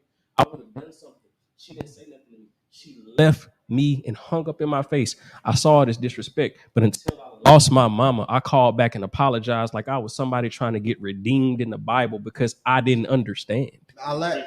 You see what I'm saying? I like understanding. I'm the same type person. I like. If I'm going through something, That's fair. And I feel like, honestly, with you saying that, that's emotional intelligence, being able to say, you know what, I'm not at a place where I received that just yet. I feel like that's fair. I feel like that's fair. Matter of fact, I haven't.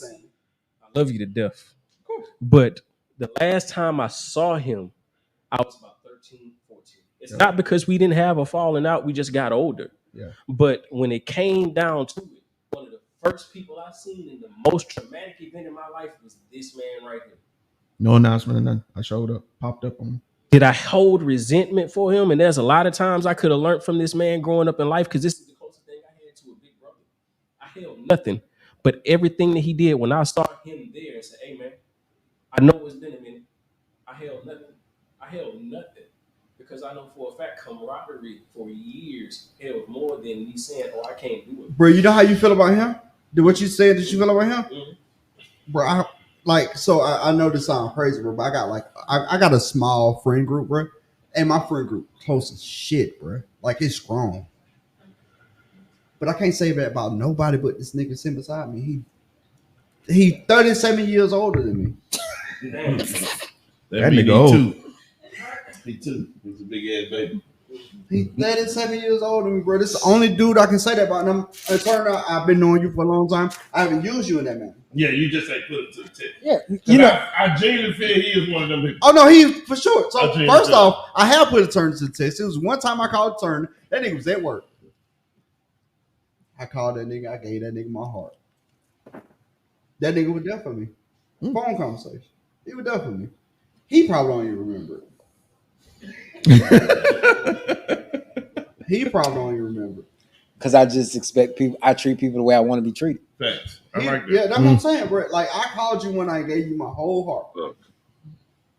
Oh no. Okay. Now you remember. I do. Yeah, I gave that nigga my whole heart. I called him on one time, but like over my lifetime, bro, this has been the most consistent dude in my life, and he's terrible. First off, he's a terrible person.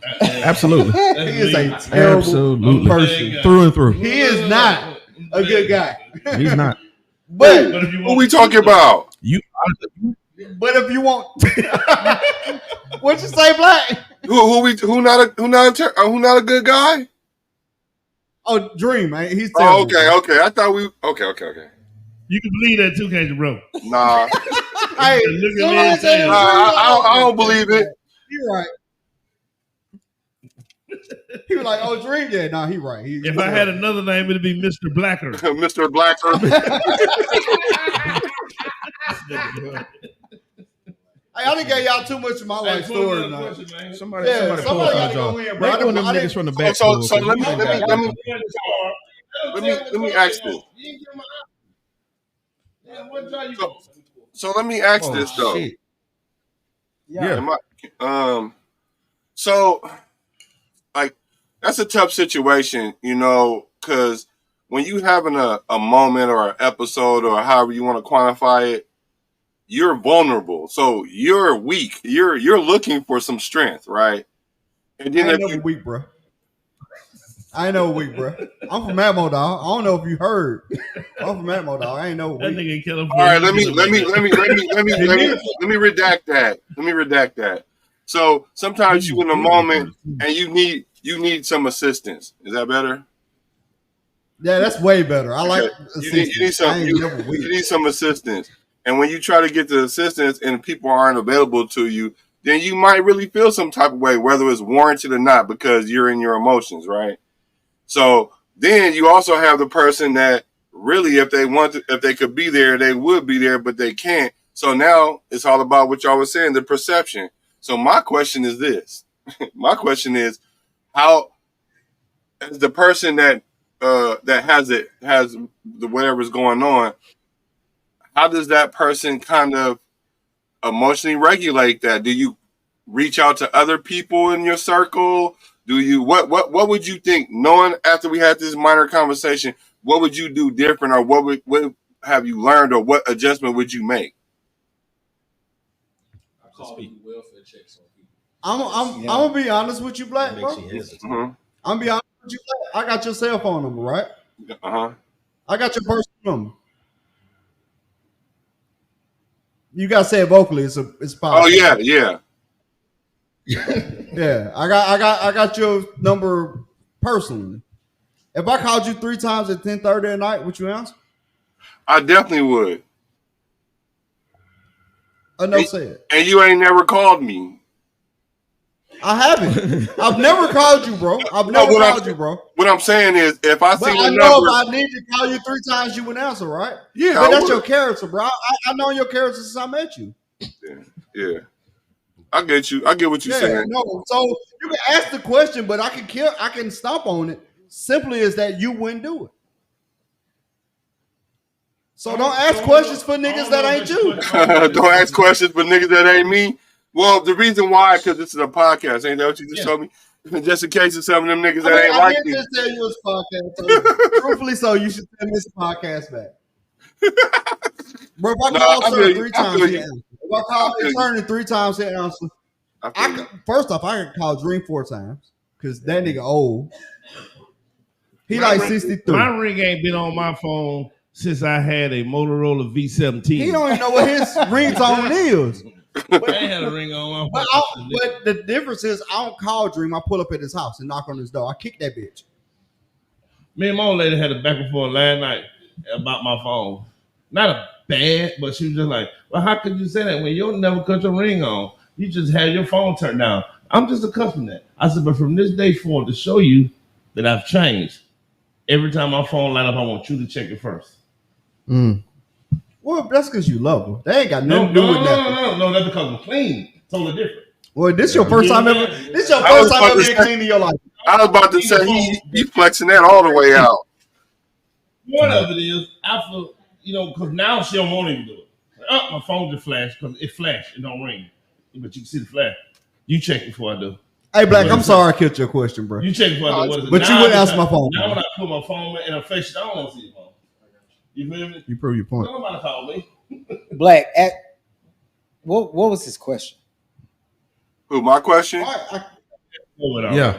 My question was. My question was. You good? You good, Black? You good?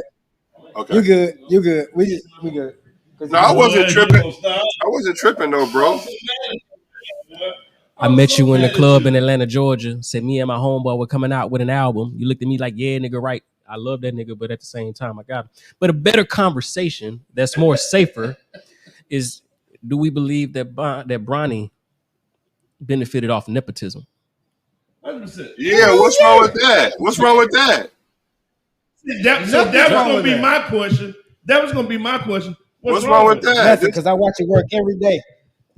Do you know who the number 2 person is for the Dallas Cowboys? Who? His daughter. Talk about Jerry Jones' daughter? Yes. Yeah, of course. Like, do you think she got that job because of nepotism? I mean, that's Jim Buss's daughter and everything like that. I mean, we get it. Y'all know who the number 2 person was for Andre Lemaitre, who owned Red Chris Meyer? I mean, Rick Lemaitre, right. Andre Lemaitre, his nephew, to call his son. Nepotism been the thing since before we came on this earth. But we just finally starting to use it. This is the thing that gets. I don't have a problem with nepotism because we don't use enough nepotism as Black people. Facts. But we won't have the as a competitor / athlete, looking at it from just that.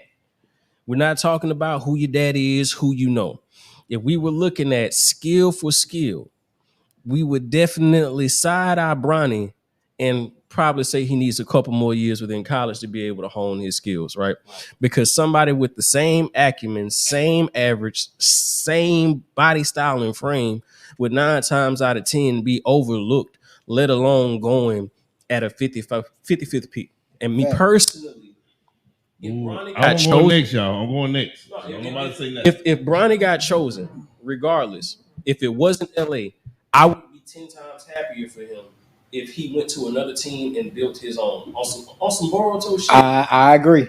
Because we know that this is his college. Right. The NBA is literally his college. That USC stint was not necessarily something to be, going home about, because we know he had his heart conditions.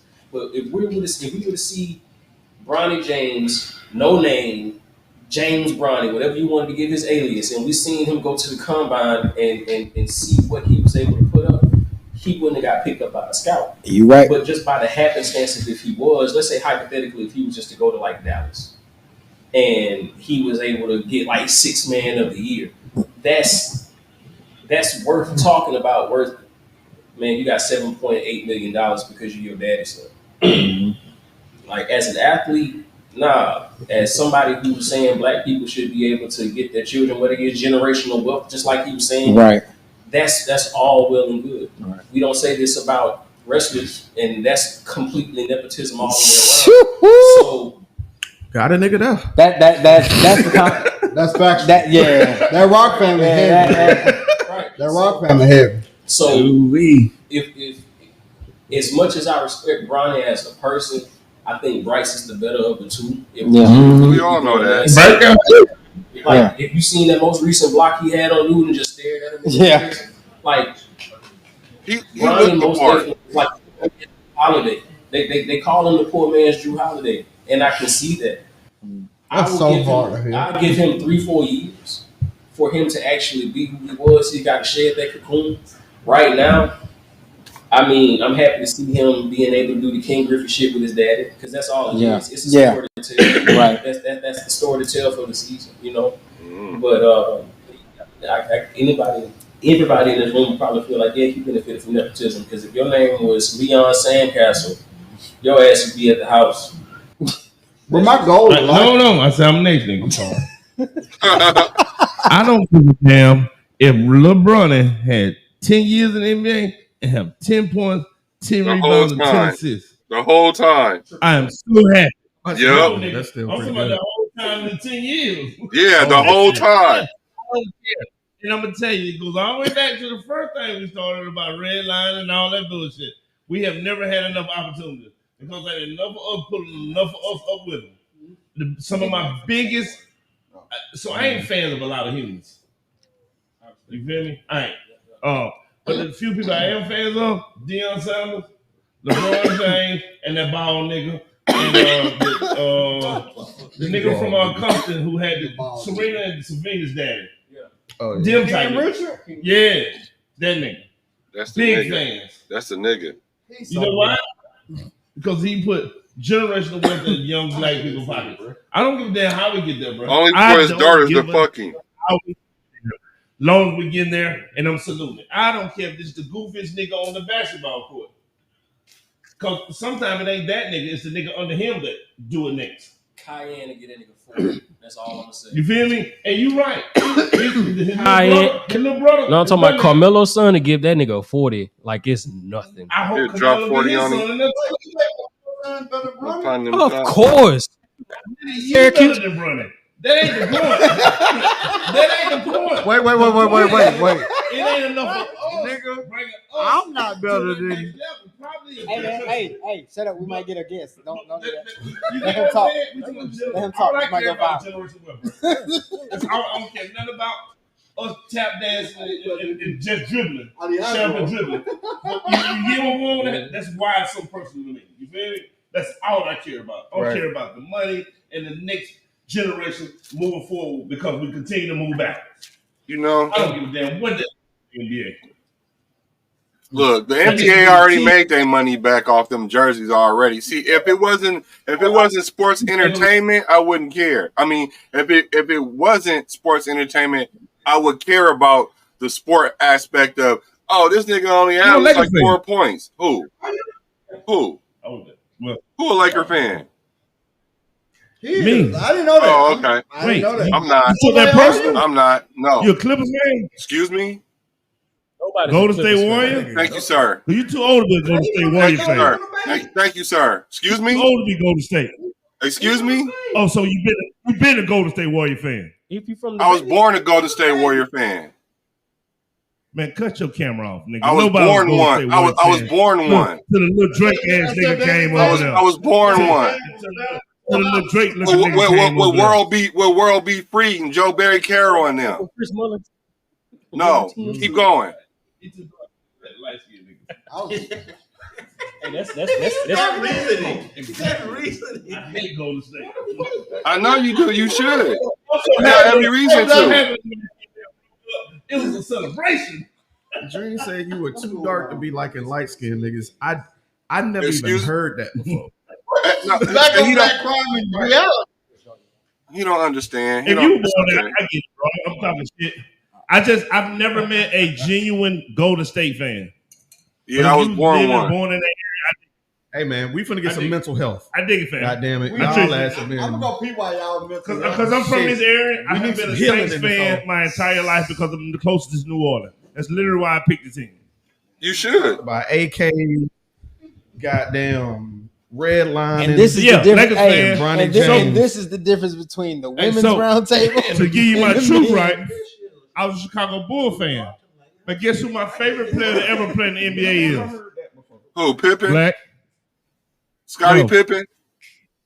No. Dennis Rodman? Who? No. You never.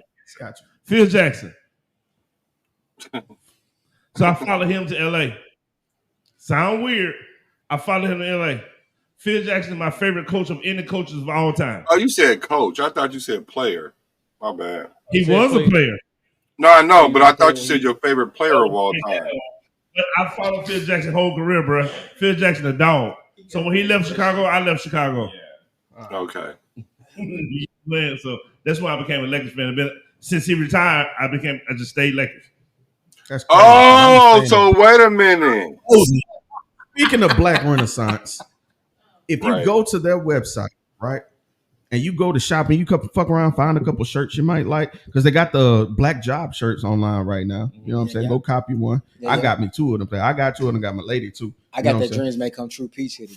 Oh shit! How does it feel? It's nice. I cannot wait, It's nigga. super nice. I cannot. I need it to cool off immediately so I can get back to rocking my shit. What you say? But anyway, you go over there, you find yourself something. All you got to do is go to that promo code section and you type in LLC20. What's that promo code? LLC20. There you go.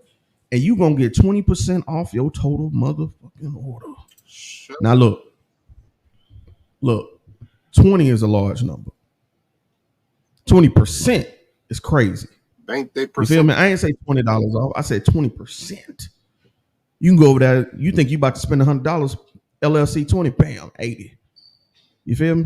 See that quick math? Do you feel me? You said bam. So shout out to Black Renaissance Clothing for being the sponsor, the first sponsor of the 2020 network. We love you. Bro, you know what's crazy? What's that?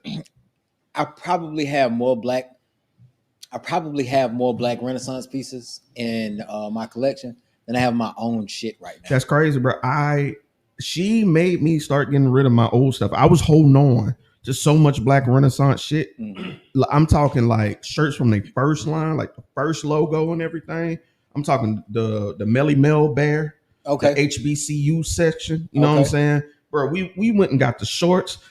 I bought Viger shorts and I don't even go to Viger. Bro, the WNBA already having an All-Star game, bro. Yeah. Oh yeah.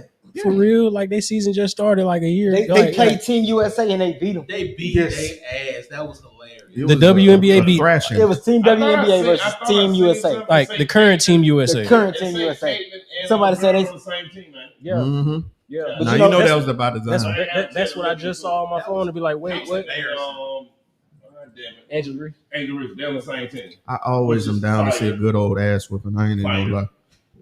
But who got the next topic? We over here healing. What we got, bro? All right. It says, I have a tendency to shut down when. I want to go first. when I'm arguing with a dumb person. Sometimes that's Sound the best weird. decision. Sound weird, but when I say that is, I have to because I'm a fight next. When I laugh because it's serious, bro. I was just having a conversation with one of my supervisors the other day, and in the middle of the conversation, I said, "Hey, you know what? You right." And my food getting warm, and I just, am I lying? You was there. I just walked off and went to my back to my office, closed my door hard. I didn't say I slammed it. Yeah, you just closed it hard. I just closed it hard. There you go. Because now I just want to punch you in the fucking face. You asking me why somebody else didn't do something they supposed to do that not even the same building with me. I can't answer for other niggas. Yeah. I know You say, well, why we didn't do such a I did. I sent it over here when I was supposed to. Well, what happened then? Motherfucker, how I supposed to know? Right. You know what I'm saying? And then you want to keep you right. My food get warm cold. And I walk out. Because once the conversation get out of logic, I can't make a point no more. I just gotta punch you. Never fall into that stereotype. I'm telling you, if I ever say, hey, you right, and let me walk off, let me walk off. Because I'm punching you after that. So that's what I'm respect. That's my answer to that. Hey, 100%. You recognize your limit. Anybody else? Question one more time. I'm sorry. Yeah. What was the question? I have the tendency to shut down when. I just got mad all over again. When niggas ain't dependable. Well, we already know your answer. We already know that. Hey, if you ever call me, I'm answering on at least the second ring at the most. Just know that. Nigga, you could text me, I'm gonna call you, bro. Hey, Black, you already in the airport. I'm already on my way. Craig is in trouble. Craig is in trouble. He needs some help. I'm coming right now. Yeah. I'm just saying though, bro. Like, no, first off, I ain't gonna call on you. Like you say, I never called you for a reason. I don't call on niggas, bro. No, I feel you. I feel you. So I shut down. You know when I shut down? I shut down once I didn't. You gonna get this goddamn healing today, goddammit. You getting healed. We are healing, nigga. Right, where we at on the question? Johnathan. Ain't nobody in this room do that for me. Hey, we gonna group hug this nigga when we leave. Yeah. Make it awkward. I say for we gonna start a group chat. We gonna start a group chat. Hey, so when he takes a problem, we can all pop up. Y'all hold tight. Yeah, text a group chat. Group chat. I think me, it's like two big things, man. Like when I feel trapped, like I shut down, or when I get in. I started about recently.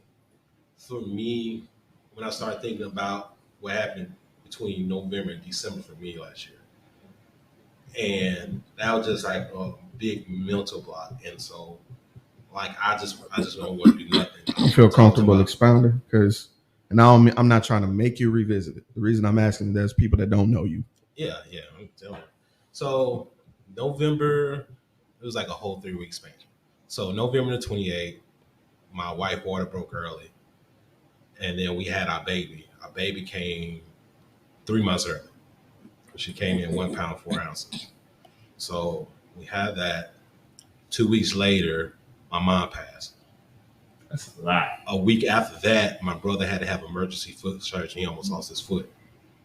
So in between that, after the week we had the baby, my wife, she came home, and like everything that goes on with pregnancies and everything, because it was emergency C-section. She had emergency C-section. She came home after that about a week, and then we go back to the hospital. She has pneumonia, and so she's back in the hospital. While she's in the hospital, my mom passed. So I'm dealing with my wife with her C-section, pneumonia, and her trying to get back together. And then my mom passing. And then a week after that, my brother had to go back to the hospital. So my wife was in the hospital almost 2 weeks. She came home, deal with my brother after his foot surgery. Then we had my mom's funeral. So after that, we still dealing with the baby in the hospital. So the baby stayed in the hospital till March. In the NICU. So I didn't in that whole time frame. Which is traumatizing. It really was. I know, bro. I didn't have. I've never had one, but I was there for people who did have one, and and it's traumatizing. It was, but I say the nurses at USA, they like the dopes. They like superheroes. They don't get enough credit like they deserve. But during that whole time, then after that, my wife, like, she had other issues like with C-section and stuff, so she had to heal. So we had to like make sure that was all doing together, like make sure she was healing like she's supposed to. So I'm at home from November to late January, and I never really processed none of that because I kept going because I gotta go. We have to take sure my wife's okay. Then we go see the baby. Come on, make sure all right. Do the dressing on her C-section and everything. And so I kept going. Like I think until mid-February, I think something just clicked and everything just like it just hit. Like a Mack truck. Yeah. It just hit, and then like between like depression and like just what's the word I want to say? Just every feeling you can think of just kept hitting over and over and over, and it just caused me to just check out.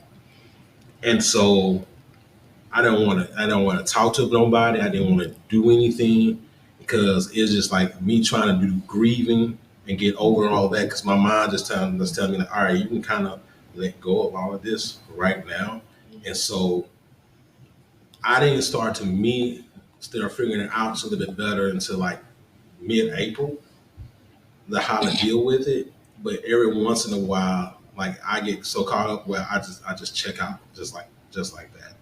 So between those that's things, respectable though, bro. That's a lot. That's a lot. At one time. You know what I mean? They say it happened in threes too. yeah. So it was just a lot. So like every once in a while, like now I'll get to like I try not to go back onto it, but if I get caught in that loop, I just clock out. You can't help but Yeah. not want your mama.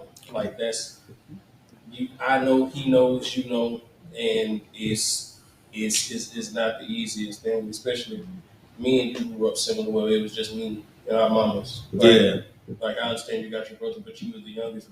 Like you was with your mama a lot. We take for granted what mothers is until we get to that particular point because we always expect them to be immortal. Yep.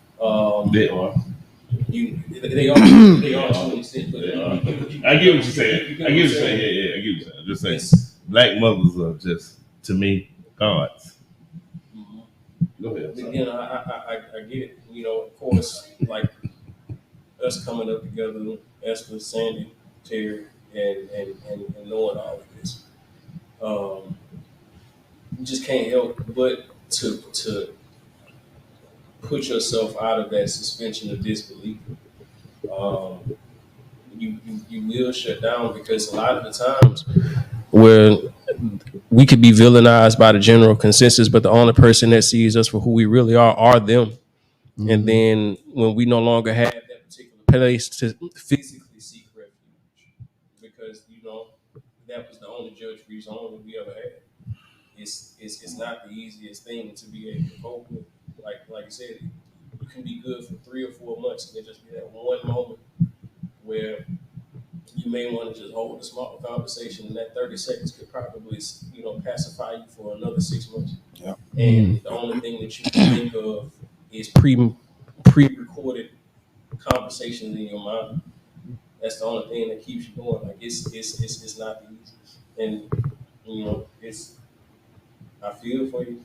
Yeah, it gets there, and it's just like you just gotta take a breath and just find something. Because like one of the this therapist talked about, she just said like find you something to focus on. And she was like everybody tell you like find on like a focus on a happy memory of your mom. But she was telling me like find you something that like makes you tinker, and you tinker with that until you can feel yourself coming out of that void. Yeah. And so that really has helped. So I got me like little random little tinker toys or something like that. Yeah, I used to keep what's weird. I keep me like these little 5-6 Legos I built and like flip them around or whatever in my pocket. Yeah, I got a fidget cube. Like, Yeah. got a bunch of buttons and switches and stuff on it. I'm gonna throw something right at you, Johnathan. Was your mother a good person? Yeah. One of this nigga ain't with her son.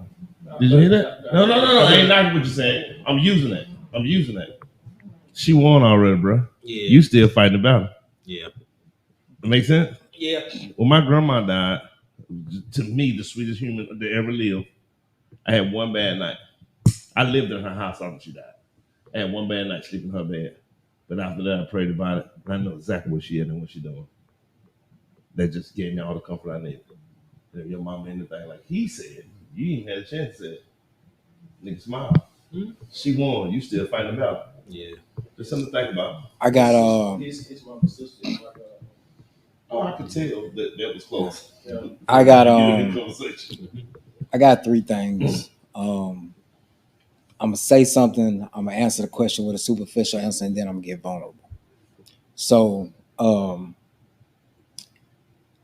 never got a chance to tell you, but it was wild around that time because in about a 15-month span, I knew 5 people that all had premature babies, and 2 of them didn't make it.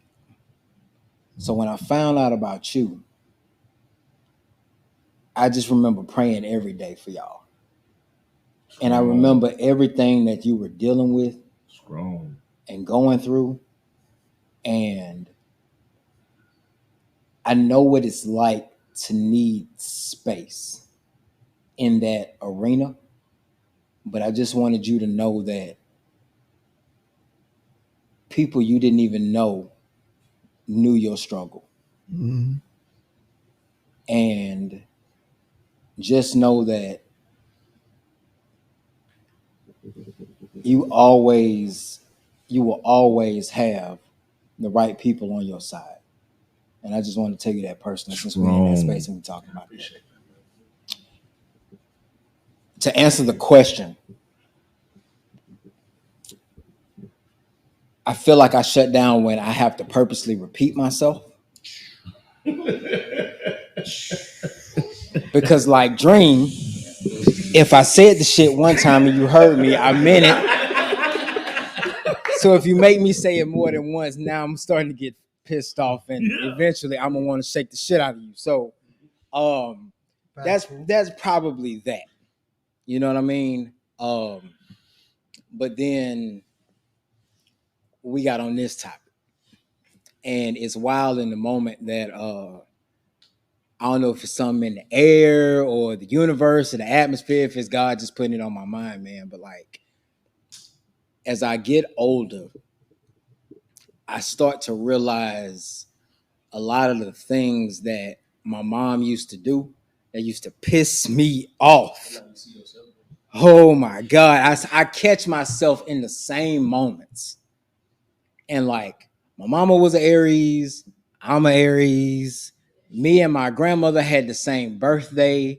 Her husband and her daughter and their daughter, which is my mother, had the same birthday. So I understood, like, it's just something about that energy, man. Like that March and that April, that we butt heads more than anybody else.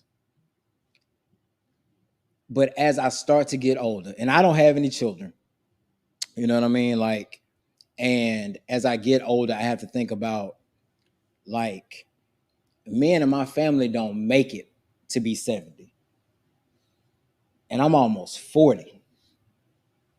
And so, like, as I get older, that starts to sit with me because it made me change the way that I took care of myself.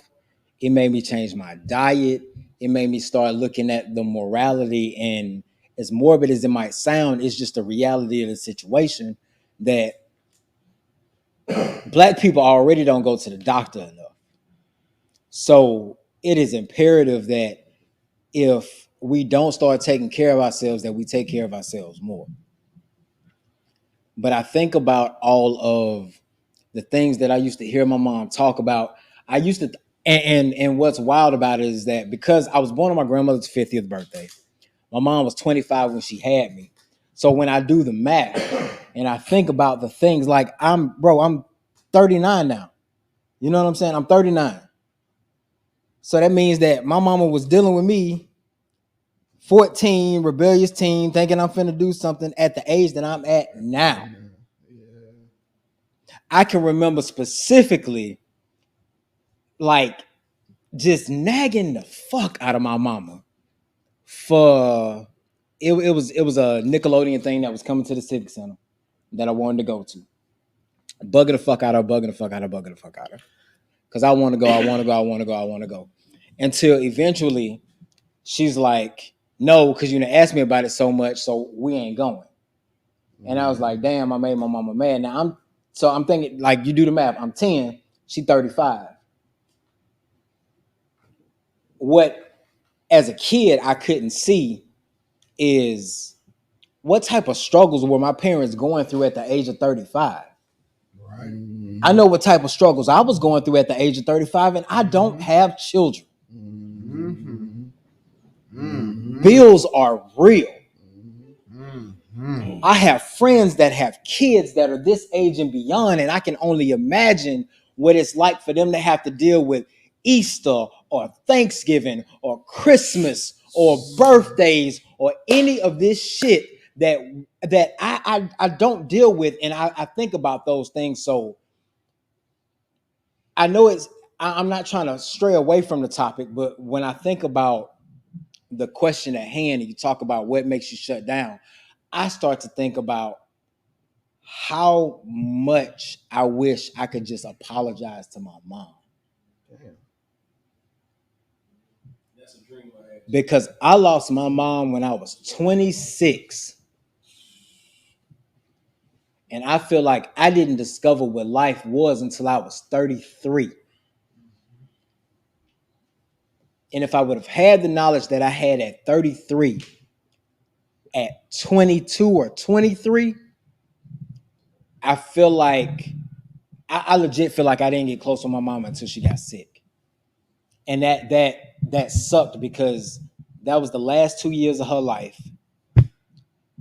And we didn't really get to enjoy a lot of time as mother and son. And I tried to make that time up with my pops and, you know what I'm saying, and with my grandparents and all that other kind of stuff. But then also when people talk about what makes you shut down, which essentially it don't make me shut down from people, I just make myself busy. Death, bro, I'm numb to it. When you have lost as many people as I have lost in the last 10 years, not even talking about in the last 2 months, but the last 10 years, when you have to start reflecting on that type of stuff, it really can make you just go blind to everything around you. And you pick up this tunnel vision that makes you just drive until you can't quit anymore. Yep. You know what I'm saying? Yeah, I get it. And then when you run out of gas, you know what you do? You sleep. Because then you ain't got no choice but to. Then you fill up the car and drive. And you go again. Yeah, that's life, brother. But that's how as black men, we have been designed to be built.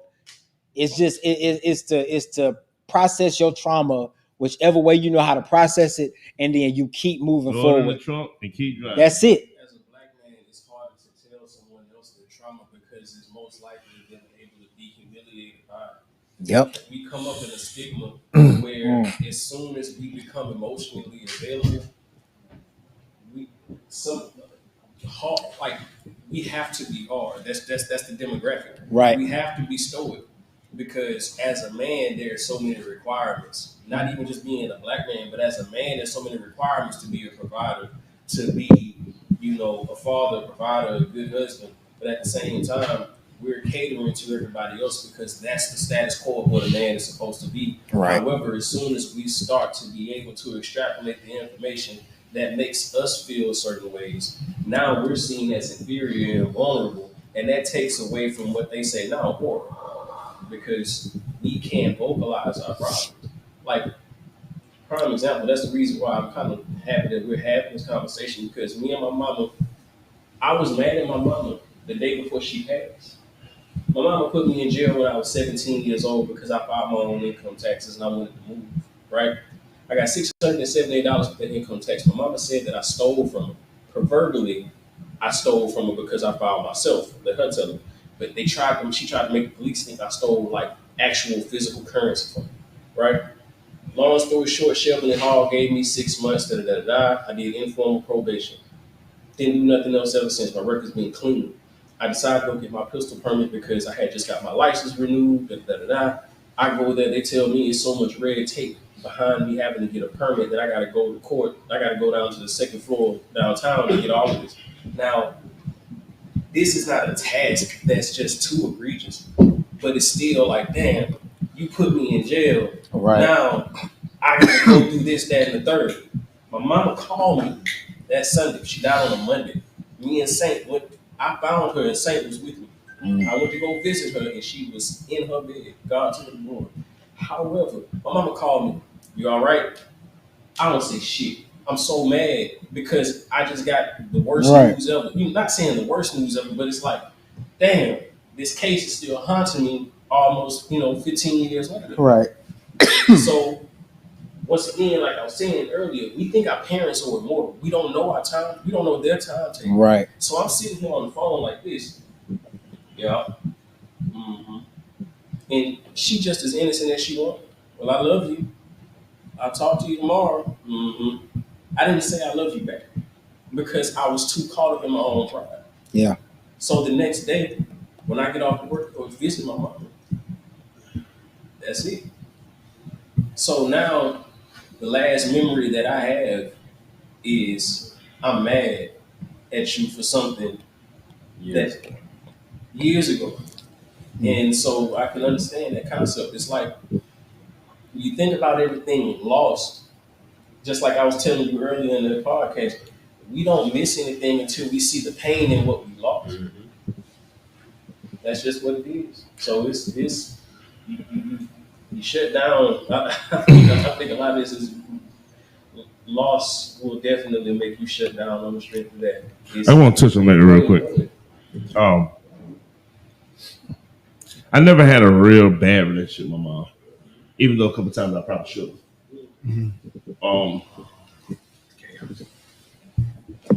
I ain't gonna say I should have because I'm just built different. If people say I need therapy, I don't think I do because I process information different than most humans. I'm gonna get where I'm going with that. My mama even never told me nothing about my daddy, ever. Nigga, literally ever. I met my dad when I was 19 at a funeral. My stepdad introduced me to him later that night. Damn. I literally never, my mama never told me nothing about this nigga. Nothing. And her mindset behind it is, I didn't want you to try to be nothing like him, and I turned out to be just like the motherfucker either way. It's genetic. You feel me? Now, there's nothing my mama could do to me to make me happy or disrespect her. Yeah. Because the Bible says so. But so I'm weird. Says don't anger a child too. No, that's irrelevant. The Bible says you share your day with your parents.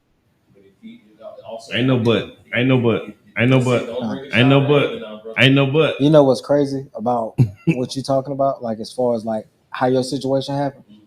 So well, hold on, because I gotta touch on something you said earlier. Go ahead.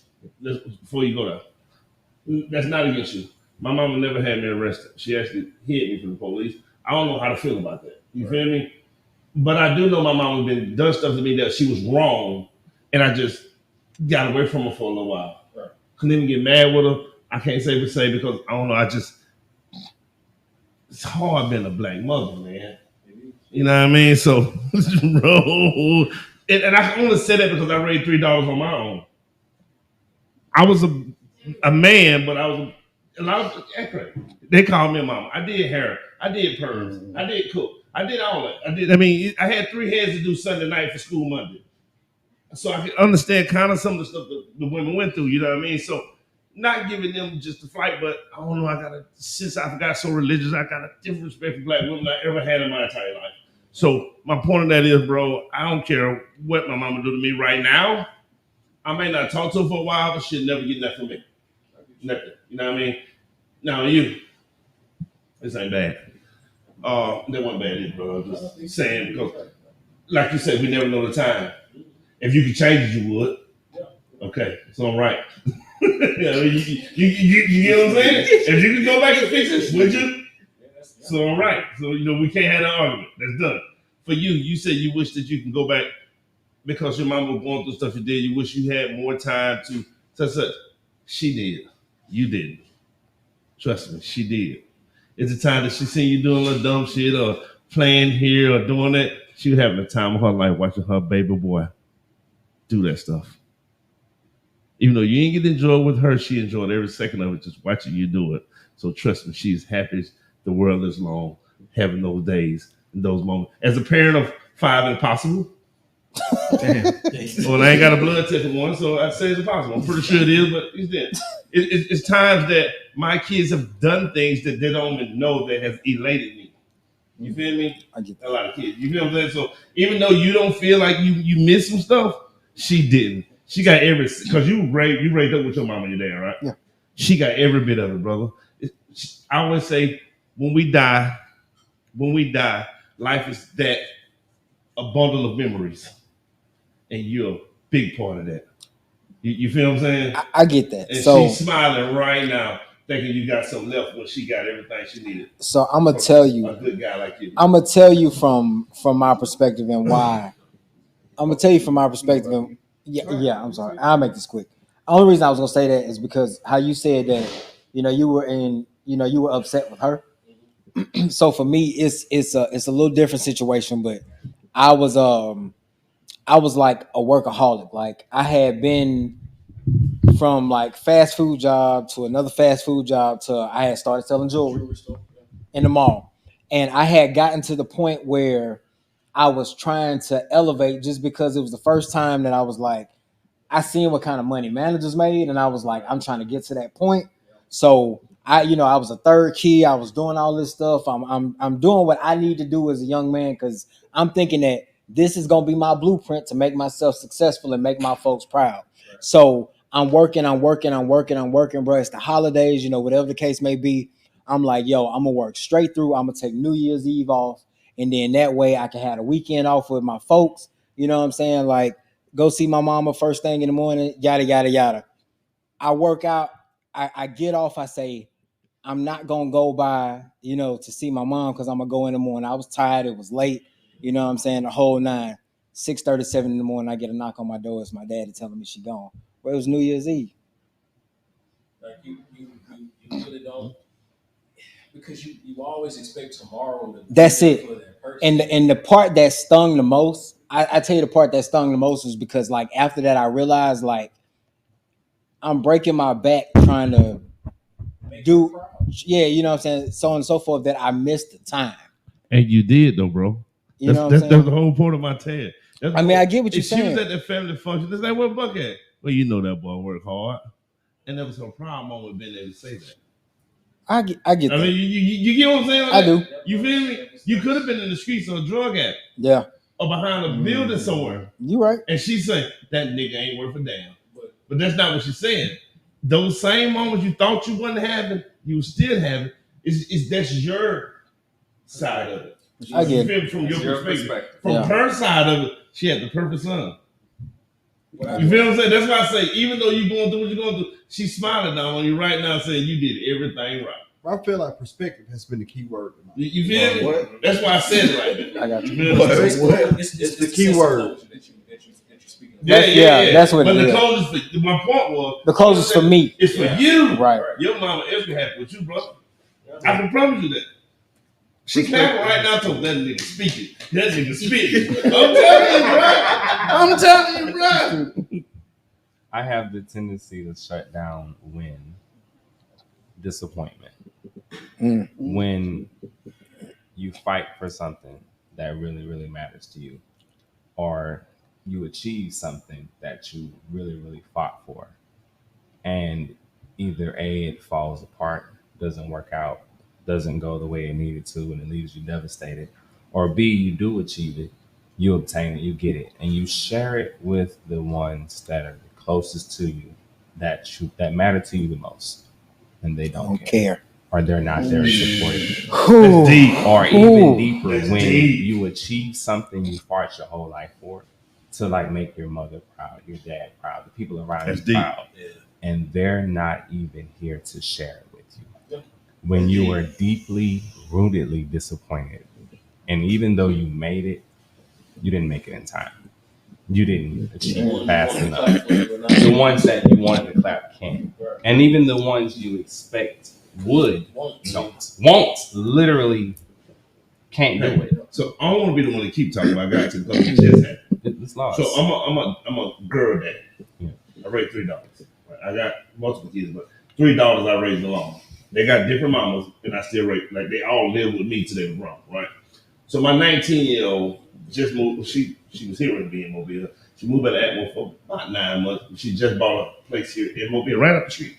You feel me? So she called me and showed me her key. She said, "Dad, me and my boyfriend just got our own place. Just letting you know." I'm like, "Good," and went right back to work. See, I don't have that empathy. I bought my first place when I was 14. So, and it's something that, like, later when I got home, she's supposed to do. Like, it's part of it. that's how. But it's a mistake, though. That's a mistake. I'm a girl dad, and I had this stuff I've been learning. Even now, is that they're adults, I'm still learning of being a girl dad. You feel what I'm saying? Like, so when I get home, she texts my old lady hit up. Ooh, they FaceTime. Let me see the face. Then we end up having to go over there, and so I'm like, "Don't have fun." She's like, I'll tell you had a key in the kill. It didn't resonate to that moment. It hurt her that the person she respected the most on earth didn't give her some kudos for getting on. But she only 19. And out of all my kids, my oldest daughter stay with her mom right now. My middle child stay with her mom. My 19-year-old got her own place. I should have been more conformed to the situation, and I didn't. You feel what I'm saying? Who raised you? The way that you were raised is because that's what was taught. That's what you expect. My granddaddy. The streets. I'm not asking who raised you. No, I'm telling you. That's why I'm fucked up. It's the streets. As far as old people have higher expectations, but a lower realm of what are we talking about? What?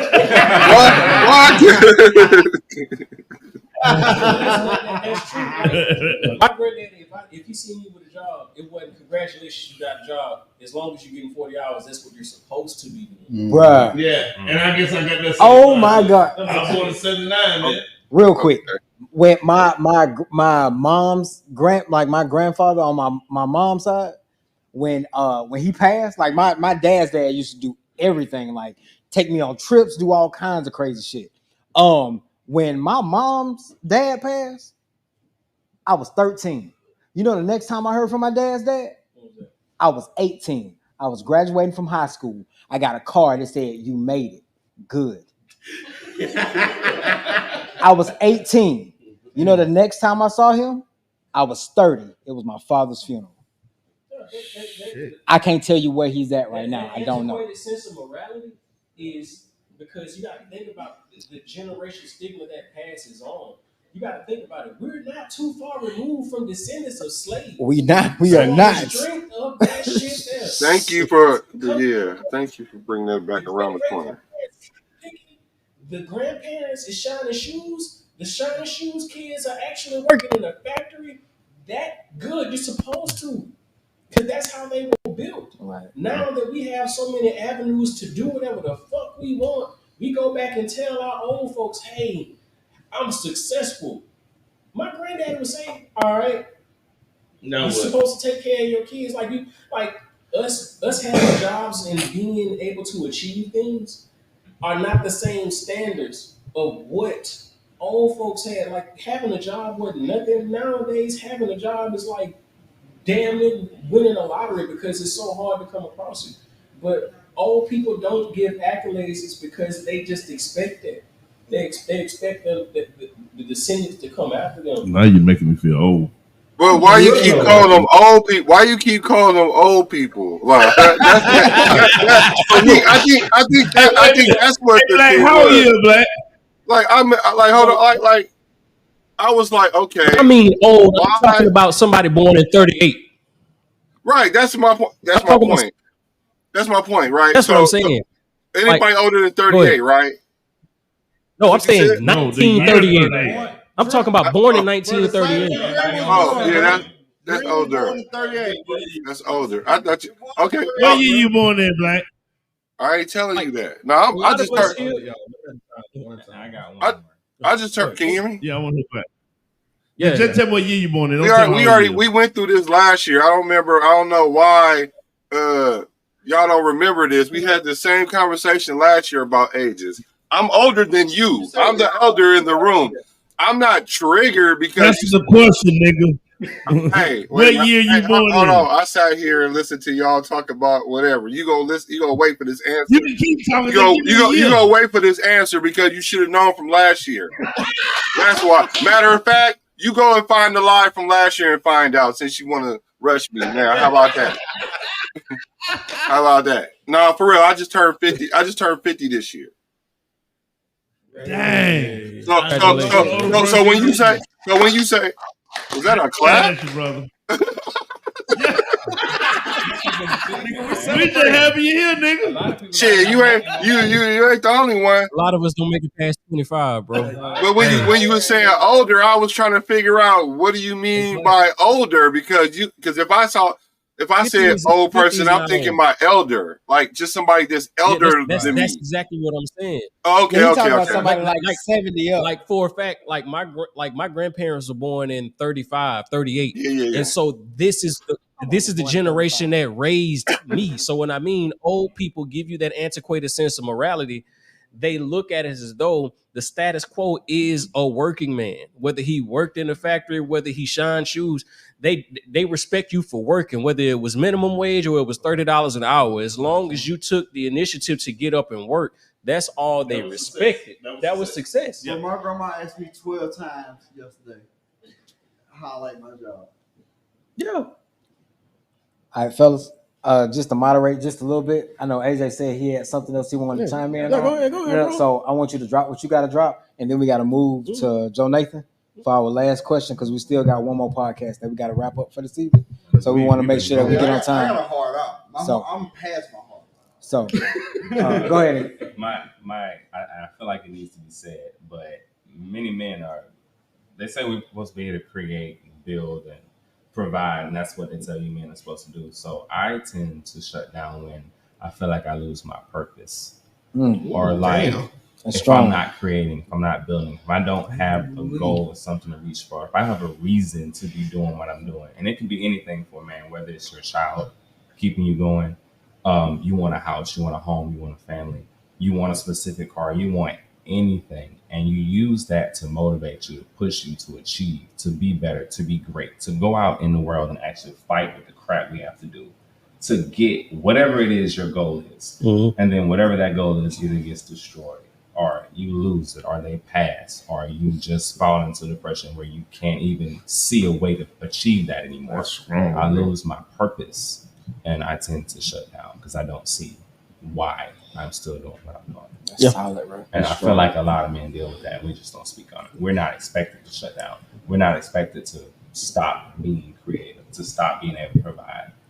And when we lose our own drive to do these things, we're invaluable.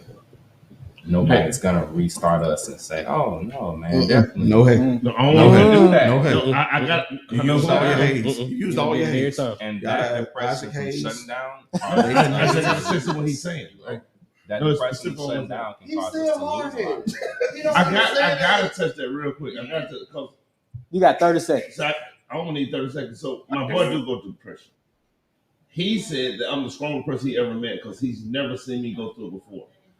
The only time I've ever went through that in my life, depression, is when I went into that same wall you're talking about. I called him from a job and said, bro, I understand how a person can kill themselves now. And I understand depression. It happens. I'm in that spot right now. Oh, once in my life, bro. Once in my life, because I felt like I had nowhere else to go in life.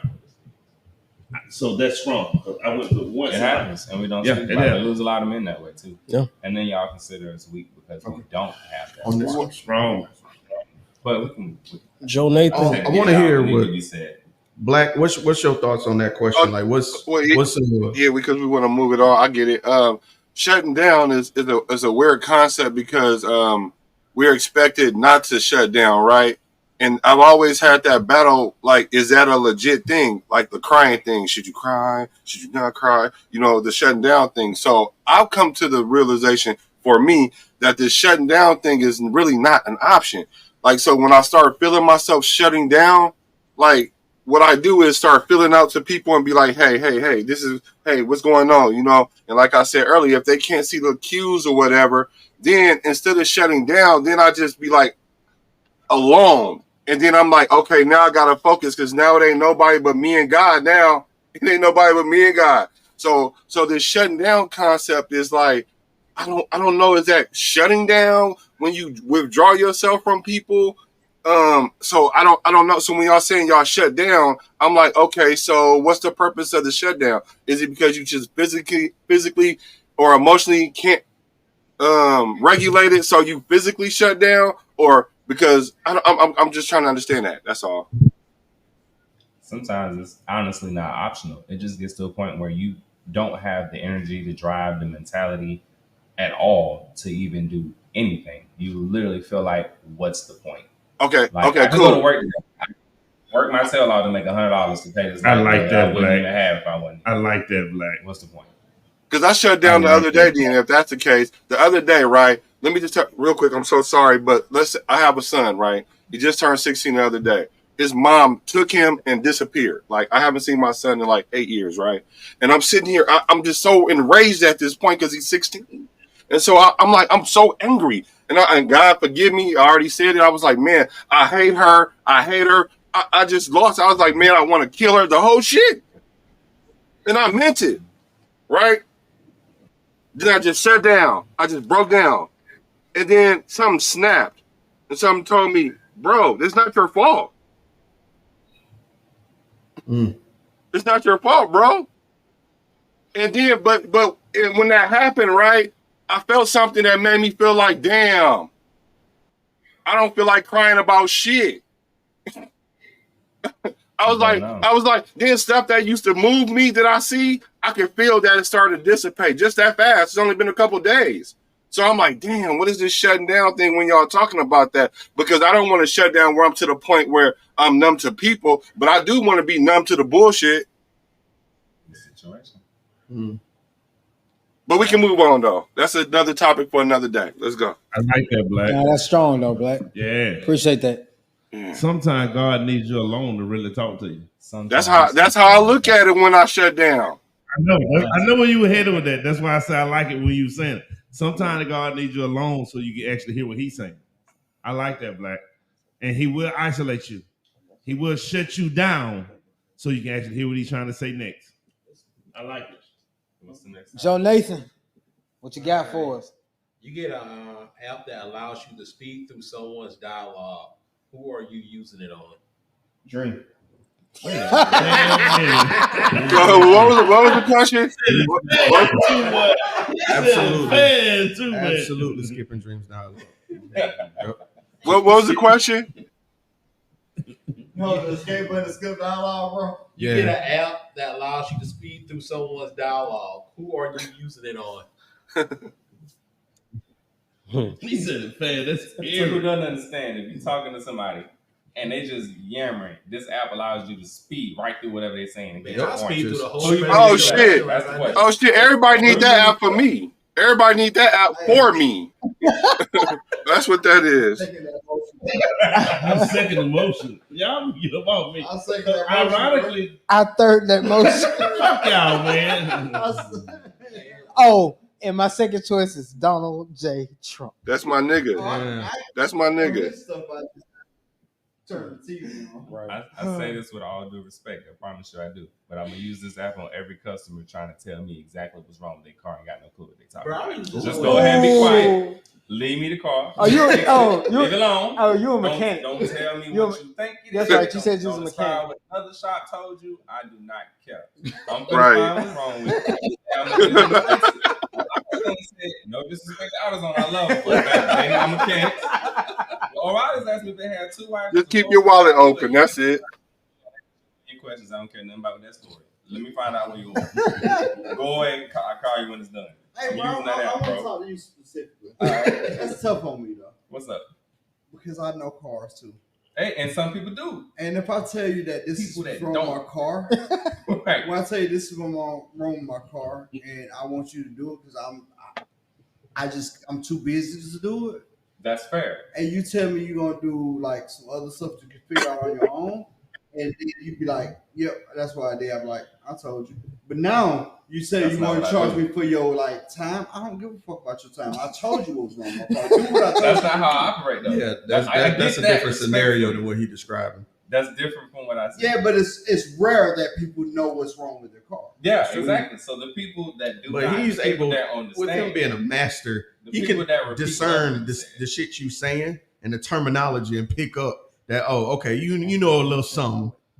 Because it's plenty. I work in the hospital. It's plenty times motherfuckers be like, bro, I know this piece of equipment don't work.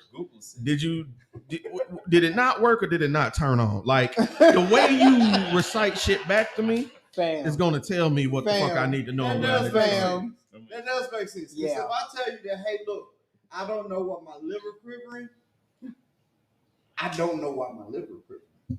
Right. But I know why your liver quivering.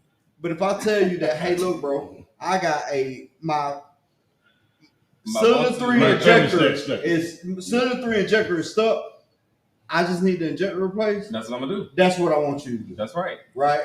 And like I don't even ask you to do nothing else. I don't want you to figure out what's wrong with my car. I just don't want to fucking do it my fucking self. Too fucking busy. Right. This is what's wrong. Do this. Well, how you know? But see, now mind you, I respect you as a mechanic. If you hear that and do what I tell you to do, cool. I respect that. Yeah. But it's a lot of mechanics out there that be like, well, how you know that's what's wrong? Bitch, I didn't ask you. They do that for a reason. Bitch, I said replace injector number on cylinder 3. Here's the injector, and here's my money. They do that for a reason. I'm not one of those shops that do that, but I promise you, what I'm referring to is people that walk in and say, "Hey, man, my steering wheel shake a little bit." Now I took it to Donnie's and they said I need a tune-up. I took it over to so-and-so and they told me that my seat wasn't adjusted right and I'm sitting here rocking back and forth. It's just me, it ain't the car. And then my aunt said if the window down, the air blow through and make it shake. I can type that. I don't care nothing about that. Okay. I pulled up, my car shake when they hit the interstate. I immediately think, oh, you're tired about it. Your tie rod ain't bad. Well, I took it over here and he said all I had to do was tighten up 2 lug nuts. I don't give a fuck about that. 2 lug nuts. I ain't doing it. If that's what's wrong with it, he should have did it, right? Why you come to me if you know so much? That's respectful. I'm gonna tell you. But if I know you know cars, you come and speak to me, dialogue. I'm gonna respect whatever you want. If I didn't know, if I got a referral from sir to come to you, and I put up on you and say that if you handle it that way, bro, you the best mechanic on the planet. That's why. But 9,000% of mechanics be like, how you know? Nah. And I'm like, bitch, I got an injector right here. Right? I asked you to put this injector in. I unplugged it.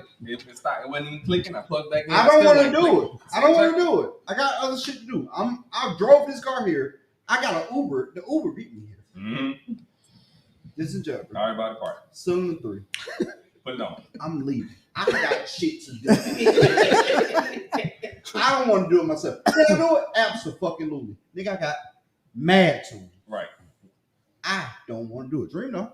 I don't want to do it. Well, have you tried changing the spark plug? Did you check the wiring to it? Bro, did you check the fuses? This dude asked me. No lie. Bro, I'm gonna tell you something that happened. Dude asked me. He was like,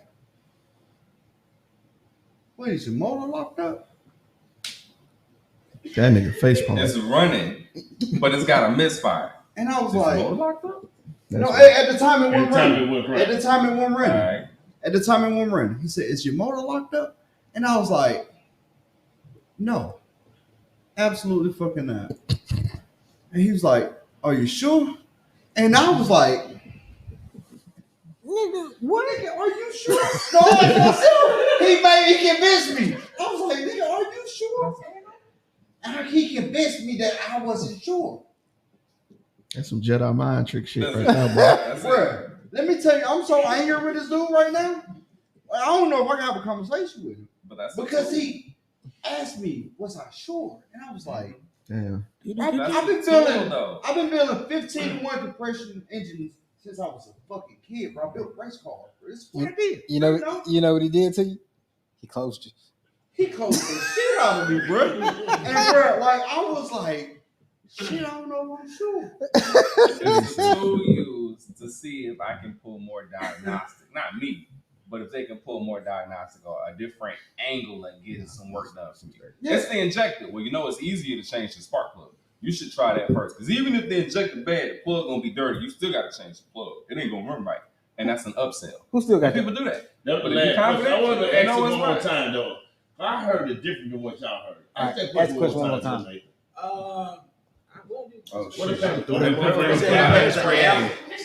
To skip through the dialogue. We just went through motor trauma. You get an app that allows you to speed through someone's dialogue. Who are you using? Speed through. Okay. DJ Big Dream. It most definitely be Donald Trump. Donald Trump just went through his whole fake assassination. I don't know if y'all seen it. His next one, he went through the whole fake assassination, like scene by scene. Oh. Like, All right. Yeah, I was in Pennsylvania. We'll be here forever. Yeah. Black. I got shot. Black. Yeah. What up? Go ahead and plug anything that you got for us, brother. A question? No, yeah. Answer the question and then plug whatever you got going. Oh, plug some shit. So what was the question? So the question was, you have an app that you can basically speed through anybody's conversation, anybody's dialogue. Who would you use? No, that's what I said. I would hand it out to people so they can understand what the fuck I be talking about. Because it seemed like I be talking rocket science.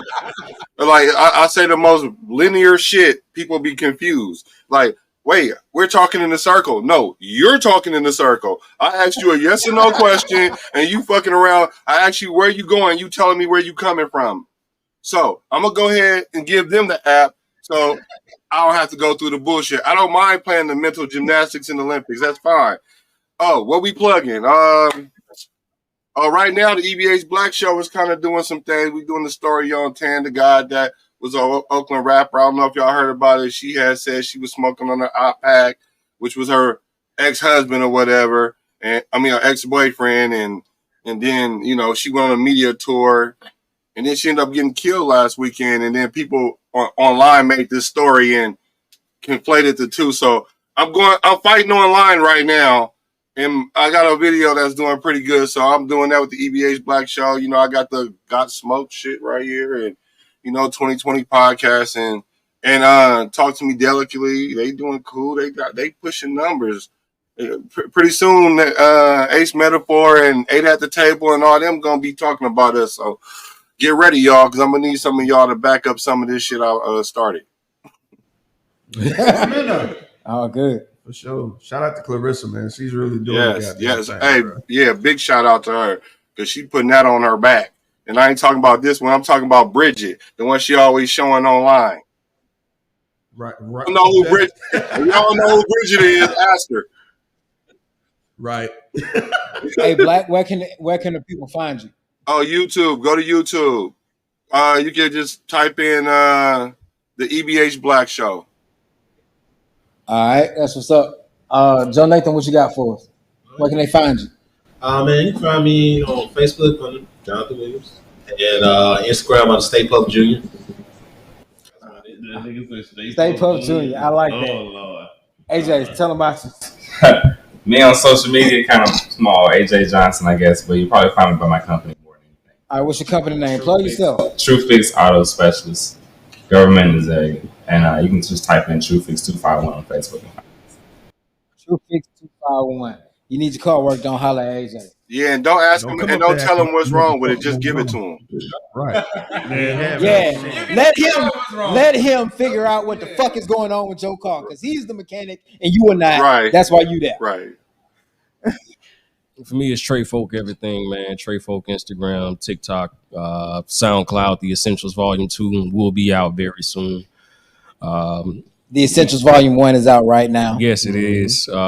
One of the best 5 tracks that you will ever hear on some lo-fi hip-hop. I guarantee it. It's a brand name like Pepsi. But, yeah, man, that's it. Anybody who knows me as an artist knows where to find me. I'm very, very out the way, but at the same time, I'm not hard to find. Don't fucking come look for me. Yeah. You can find the Souf Got Something to Say. You'll see me there. sir. Outside of that, you look for me. You may get shot.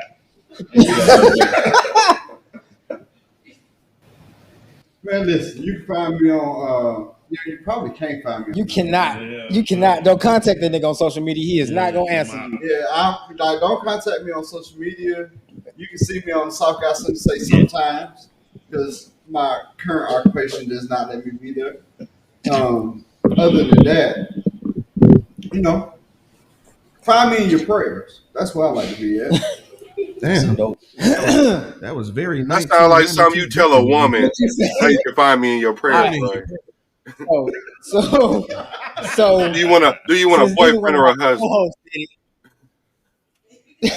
Since neither one of my co-hosts do it, I'm gonna do the long-winded thing. Appreciate you. I'm gonna be the K Marie for this edition. There you go. Come on. So once again, I am Eterniti. You can find me at MrEverlasting.com. I am one half of the safe word, which as soon as we wrap this up, I gotta go switch positions so that I can deliver y'all the grown folks stuff. Yeah, exactly. And as he said, I'm 1/3 of the Souf Got Something to Say. Y'all can catch us every Tuesday night, 9 p.m. ish Central Standard Time. 9 p.m. Central. I mean, we got lives too. We got jobs, so shit happens. But 9 ish, we try to always go live around 9 p.m. though Central Standard Time every Tuesday. You can find us at twitch.tv/the-South, YouTube, Facebook, X, wherever you can stream video, you can find us. That's where we at. My favorite season is Sundress season. If y'all didn't know, Sundress season is out now. That's streaming everywhere. Also, I need y'all to tap into Merciless Minds Productions on Facebook. I got an announcement dropping tomorrow about Wonderland. As y'all can see, if you can't see the shirt that I have on, this is a Merciless Minds exclusive. If you want to know how to get this shirt, tap into Merciless Minds or check out MrEverlasting.com. Look out for that announcement tomorrow. And sir, shit, that was let's go. That was pretty fucking good, sir. Follow us on the2020network.com. I like that. It felt like Top Dog Law. Expedia. But pretty much shout out to everybody who's been involved, man. We are coming to the closing end of the Kickback 2024, man. Shout out to everybody, all of these gentlemen who were part of this panel, man. I appreciate each and every one of y'all. Hopefully in the future I'll be able to pay y'all. But anyway,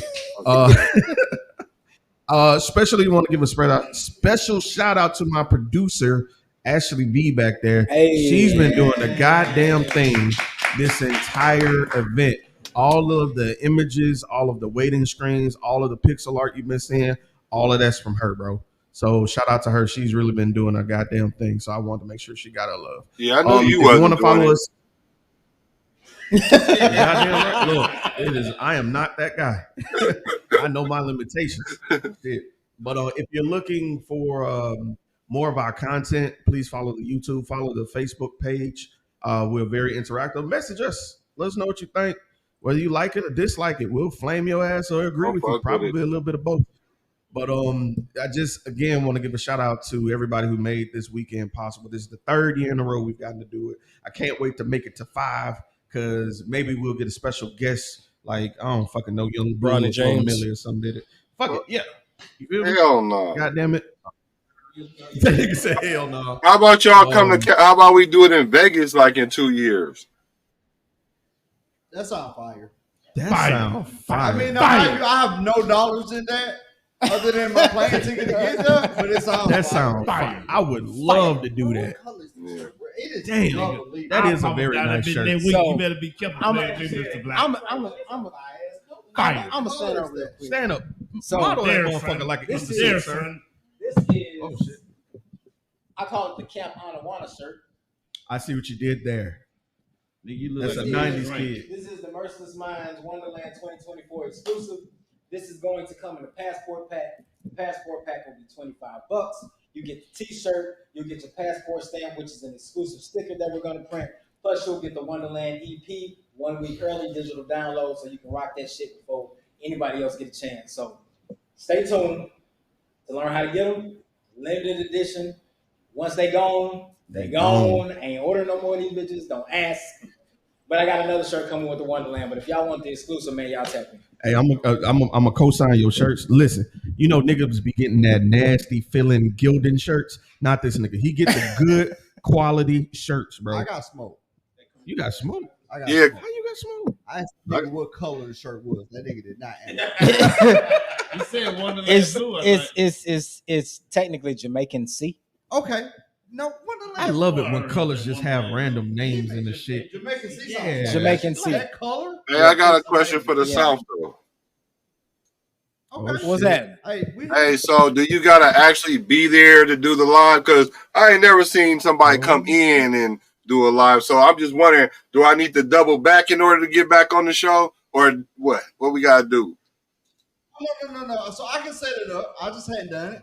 Okay. Now, mind you, I've been traveling lately. No, I know. I haven't set it up. I plan on setting it up. But I'm gonna set it up, and we're gonna do something crazy.